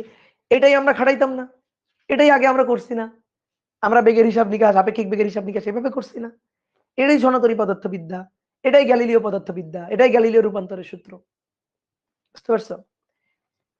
এইবার আসো আপেক্ষিকতার দুইটা স্বীকার্য আছে, থিওরি অফ রিলেটিভিটির দুইটা মৌলিক স্বীকার্য আছে, আমরা পরের দিন লিখবো আগে স্বীকার্যগুলা। তো আমি তোমাকে আজকে একটা প্রশ্নের, মনে করো প্রশ্নের উত্তরণ ঘটায় আজকের ক্লাসটা এখানে শেষ করব। তুমি এই প্রশ্নের উত্তরটা খুঁজবা যে ভাই তো মাথা নষ্ট করে দিল, কি হইলো ব্যাপারটা। থিওরি অফ রিলেটিভিটির 2 নম্বর স্বীকার্য, দুইটা মৌলিক স্বীকার্য আছে, তার মধ্যে 2 নম্বর স্বীকার্য আজকে প্রথমেই কিন্তু অনেকক্ষণ বকবক করছে এটা নিয়ে। সেটা হচ্ছে যে পর্যবেক্ষকই যে কাঠামো থেকে হিসাব করুক না কেন, আলোর বেগকে সবাই সি হিসাব করবে, আলোর বেগের কোনো আপেক্ষিকতা চলবে না। আলোর বেগের সাথে c plus something, c plus something c হবে, ঠিক আছে, সি প্লাস সামথিং এটা মানে সম্ভব না, সি সি হবে, সি এর বেশি হবে না। তাহলে যে কাঠামো থেকে যে পর্যবেক্ষক হিসাব করুক না কেন আলোর বেগকে সি হিসাব করবে, that means c plus c হইলেও সি হবে। কেমন কথা বলেন ভাই, সি আর সি তো টু সি, ওই যে সি আর সি টু সি হবে না, তুমি কখনো আলোর বেগের বেশি পরিমাপ করতে পারবে না। থিওরি অফ রিলেটিভিটির 2 নম্বর স্বীকার্যের কথা এইটা যে আলোর বেগই ধ্রুব, যে দুনিয়াতে ধ্রুব কি, সময় ধ্রুব না, দৈর্ঘ্য ধ্রুব না, ভরও ধ্রুব না। ধ্রুব কে? পৃথিবী কি, দুনিয়াতে কি ধ্রুব সত্যি বলে কিছু নাই? তাহলে ধ্রুব সত্যি একমাত্র আলোর বেগ, ঠিক আছে, ধ্রুব সত্যি একমাত্র আলোর বেগ হচ্ছে ধ্রুব। তাহলে সি প্লাস, কেউ যদি, তুমি যদি কোথাও লেখা দেখো সি প্লাস মনে করো 80, তাহলে মনে করো তাড়াতাড়ি মুছে ফেলবা, তাড়াতাড়ি এটা মুছে ফেলবা যে সি প্লাস 80 হয় না, সি, সি প্লাস 80 মানে সি, এটা হয় না। তাহলে সি এর সাথে কিছু যোগ করা যাবে না, সি এর সাথে যোগ করে বাড়ানো যাবে না। তাহলে এবার আসো, এবার ঘটনাটা ভালো করে বুঝবা। মনে করো তুমি এখানে দাঁড়ানো আছো, এইবার এটা হচ্ছে একটা বাস, এই বাসটা ধরো 100 মিটার পার সেকেন্ড বেগে যাচ্ছে, তোমার সাপেক্ষে ধ্রুব ভি 100 মিটার পার সেকেন্ড বেগে যাচ্ছে। ওই যে তোমার বন্ধু বাসে করে যাচ্ছিল না, ও কি করছে, বাসের ছাদে উঠে একটা টর্চ লাইট, এরকম একটা টর্চ লাইট নিছে, ঠিক আছে, বাসের ছাদে উঠে একটা টর্চ লাইট নিছে, টর্চ লাইট থেকে আলো ছুড়ে দিছে, টর্চ লাইট থেকে আলো ছুড়ে দিছে, আলো মানে কি, ফোটন, আলো মানে ফোটন ছুড়ে দিছে আর কি। আলো, আলোর বেগ কত বলো, ফোটন ছুড়ে দিছে, আলোর বেগ কত, বলো বলো বলো কত?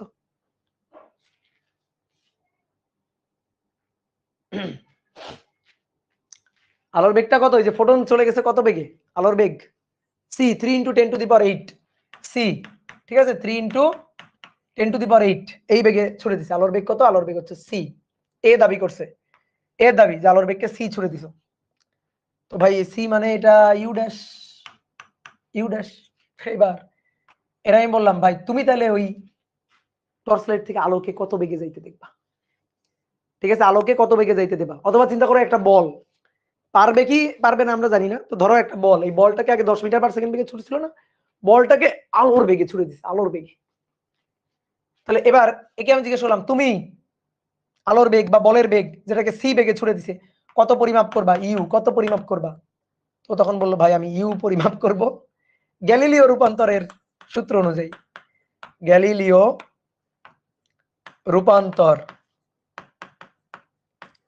রূপান্তরের সূত্রানুযায়ী বা সনাতনী পদার্থবিদ্যার সূত্রানুযায়ী, সনাতনী পদার্থবিদ্যার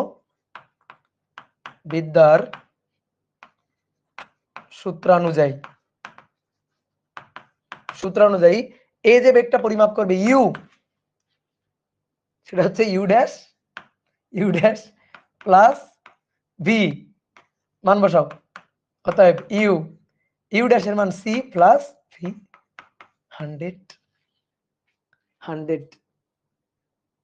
এই কেমন কথা? সি প্লাস 100, আলোর বেগের বেশি বেগ আবিষ্কার করে ফেলছো তুমি, তোমাকে এখন নোবেল প্রাইজ দেওয়া হবে।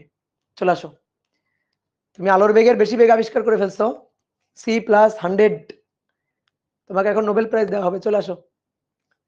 তাহলে কি ঘটনা ঘটলো, যে সি প্লাস 100 হয়ে গেল। সি প্লাস 100 কখনো সম্ভব হবে না। তাহলে এটা সম্ভব হবে না, এটা সম্ভব নয়, এটা সম্ভব নয়। আলোর বেগের বেশি হবে না, কারণ আমরা তাড়িৎচুম্বক তরঙ্গে ওখানে দেখছি আলোর বেগ এটা একটা নির্দিষ্ট মাধ্যমে ধ্রুব, কারণ আমরা জানি c equal to root over mu epsilon, এটা আমরা জানি ম্যাক্সওয়েলের তাড়িৎচুম্বক তরঙ্গের সূত্র অনুযায়ী। তাহলে সি ধ্রুবক, এটাই একমাত্র ধ্রুবক। তাহলে যে কাঠামো থেকে যে পর্যবেক্ষক হিসাব করুক, সি হিসাব করবে। এ আলোর বেগ, এ ফোটনের বেগ হিসাব করতেছে সি প্লাস 100, এটা সম্ভব না। এ ফোটনের বেগ সি প্লাস 100 হিসাব করতে পারবে না, এটা ভুল। তাহলে গ্যালিলিও রূপান্তর দিয়ে এটা আমরা ব্যাখ্যা করতে পারবো না। গ্যালিলিও রূপান্তর এখানে এসে হোঁচট খায়। তাহলে গ্যালিলিও রূপান্তর সঠিক নয়, গ্যালিলিও রূপান্তর সঠিক নয়। কারণ এই যে আপেক্ষিকতার যে স্বীকার্য, মৌলিক যে স্বীকার্য, 2 নম্বর যে স্বীকার্যটা, ঠিক আছে, লিখবো এটা আমরা পরের দিন। তো 2 নম্বর যে স্বীকার্য, যে আলোর বেগ যে কাঠামো থেকে যে পর্যবেক্ষক হিসাব করবে না কেন, ভাই আলোর বেগকে সি, সবাই সি হিসাব করবে, এর বেশি হবে না। সি প্লাস সি হইলেও সি প্লাস সি, ধরো দুটো ফোটন, একটা ফোটন এদিকে যাচ্ছে সি বেগে, আর একটা ফোটন এদিকে আসতেছে সি বেগে। এই ফোটনের সাপেক্ষে এই ফোটনের বেগ কত? নরমালি আমরা কি করি, তুমি যদি গ্যালিলিও রূপান্তর দিয়ে বা সনাতনী পদার্থবিদ্যা দিয়ে চিন্তা করো, নরমাল আপেক্ষিকতার ভেক্টর অধ্যায় সূত্র দিয়ে চিন্তা করো, 10 মিটার পার সেকেন্ড বেগে আমি যাচ্ছি, ওই দিক থেকে কেউ 10 মিটার পার সেকেন্ড বেগে আসলো, আমার সাপেক্ষে ওর বেগ 20 মিটার পার সেকেন্ড, 10 যোগ 10, তাহলে এর সাপেক্ষে এর বেগ, আপেক্ষিক বেগ, ঠিক আছে। এই যে প্রথম ফোটন, এটা দ্বিতীয় ফোটন, তাহলে প্রথম ফোটন সাপেক্ষে ফোটনের সাপেক্ষে দ্বিতীয় ফোটনের বেগ সি প্লাস সি, 2c সম্ভব নয়, হতে পারে না, হতে পারে না। 2c প্লাস সি 2c হবে না, সি এর বেশি হবে না, ঠিক আছে। যখনই লেখা থাকবে আলোর বেগের বেশি, হতে পারে না, এটা সম্ভব না। ম্যাক্সওয়েলের তাড়িৎচুম্বক তরঙ্গ অনুযায়ী সি কনস্ট্যান্ট, সি ধ্রুবক। তাহলে এই হিসাব চলতেছে না। সনাতনী পদার্থবিদ্যার এবার হিসাব পানি মে গায়া ছাপাক, ঠিক আছে। সনাতনী পদার্থবিদ্যার এই সূত্র এবার পানি মে গায়া ছাপাক হবে না, ঠিক আছে। তাহলে নতুন করে গ্যালিলিও রূপান্তর ফেলে দিয়ে নতুন করে রূপান্তরের সূত্র বানাইতে হবে, ঠিক আছে। নতুন করে আমাদের সূত্র বানাইতে হবে, নতুন করে আমাদের গ্যালিলিও রূপান্তরের সূত্র ফেলে দিয়ে নতুন করে নতুন সূত্র বানাইতে হবে, যে সূত্র অনুযায়ী আমি যে কাঠামো থেকে হিসাব করি না কেন, আলোর বেগকে আমরা সি হিসাব করতে পারবো। আমাদের কখনো এই সব অপ্রস্তুত অবস্থার সম্মুখীন হইতে হবে না। C plus 100, c plus c 2c, এই জিনিস যেন আমাদের সামনে আর না আসে। কি কথা কি বুঝছো? তো এই জিনিসটা নতুন করে সংশোধন করছে বিজ্ঞানী লরেঞ্জ। কে? লরেঞ্জ গ্যালিলিও রূপান্তরের মানে গ্যালিলিও রূপান্তরকে ভুল প্রমাণ করে এটা ফেলে দিয়ে নতুন করে গ্যালিলিও রূপান্তর বাদ দিয়ে নতুন করে লরেঞ্জ রূপান্তর, বিজ্ঞানী লরেঞ্জ সে নতুন সূত্র নিয়ে আসছে এবং লরেন্জের কথা হচ্ছে আলোর বেগ ধ্রুবক। তাহলে আলোর বেগ ধ্রুবক রাখতে গেলে সময়কে চেঞ্জ হতে হবে। অর্থাৎ ওই যে দুই বন্ধু দুই ঘড়িতে সময় দেখছে না, এর ঘড়ির সময় আর এর ঘড়ির সময়, ওই যে এই দুই ঘড়ির সময় একই হবে না, সময় আর ধ্রুবক থাকবে না, দুইজনের পরিমাপ করা দৈর্ঘ্য সেম আর থাকবে না, ভর সেম থাকবে না। বুঝতে পারছো? ক্লিয়ার? তো এই জিনিসটা তাহলে তোমাদের কাজ হবে, তুমি আজকে গিয়ে ভাবনা চিন্তা করবা, গ্যালিলিও রূপান্তর নিয়ে একটু ভাবনা চিন্তা করবা। ভাবনা চিন্তা করার পরে চিন্তা করে দেখবা, হ্যাঁ তাই তো, গ্যালিলিও ব্যাটা তো ভুল, গ্যালিলিও রূপান্তর তো সঠিক নয়, তাহলে তো এটাকে সঠিক টঠিক করতে হবে। দায়িত্ব নিবা, দায়িত্ব নিয়ে এবার তুমি কি করবা, তুমি নিজের চিন্তা করবা, তুমি হচ্ছে লরেঞ্জ, লরেঞ্জের ভূত তোমার ঘাড়ে ভর করছে, চিন্তা করবা যে লরেঞ্জ কি করছে, আমিও সেই কাজটা করব। ঠিক আছে? তো এটা চিন্তা ভাবনা করার পরে তারপরে একটু বইটই দেখবা, তারপরে বইটই পড়ে তাও কিছু বুঝবা না কিন্তু তারপরে পড়বা আর কি। ঠিক আছে? ওকে, তাহলে টাটা, আজকের ক্লাস এই পর্যন্ত, অনেকক্ষণ পড়াইলাম। তাহলে নেক্সট দিন আমরা দেখব কোন রূপান্তরের সাহায্যে আমরা আলোর বেগকে ধ্রুব রাখতে পারি। ওকে, তাহলে এই পর্যন্ত আজকের ক্লাস, টাটা।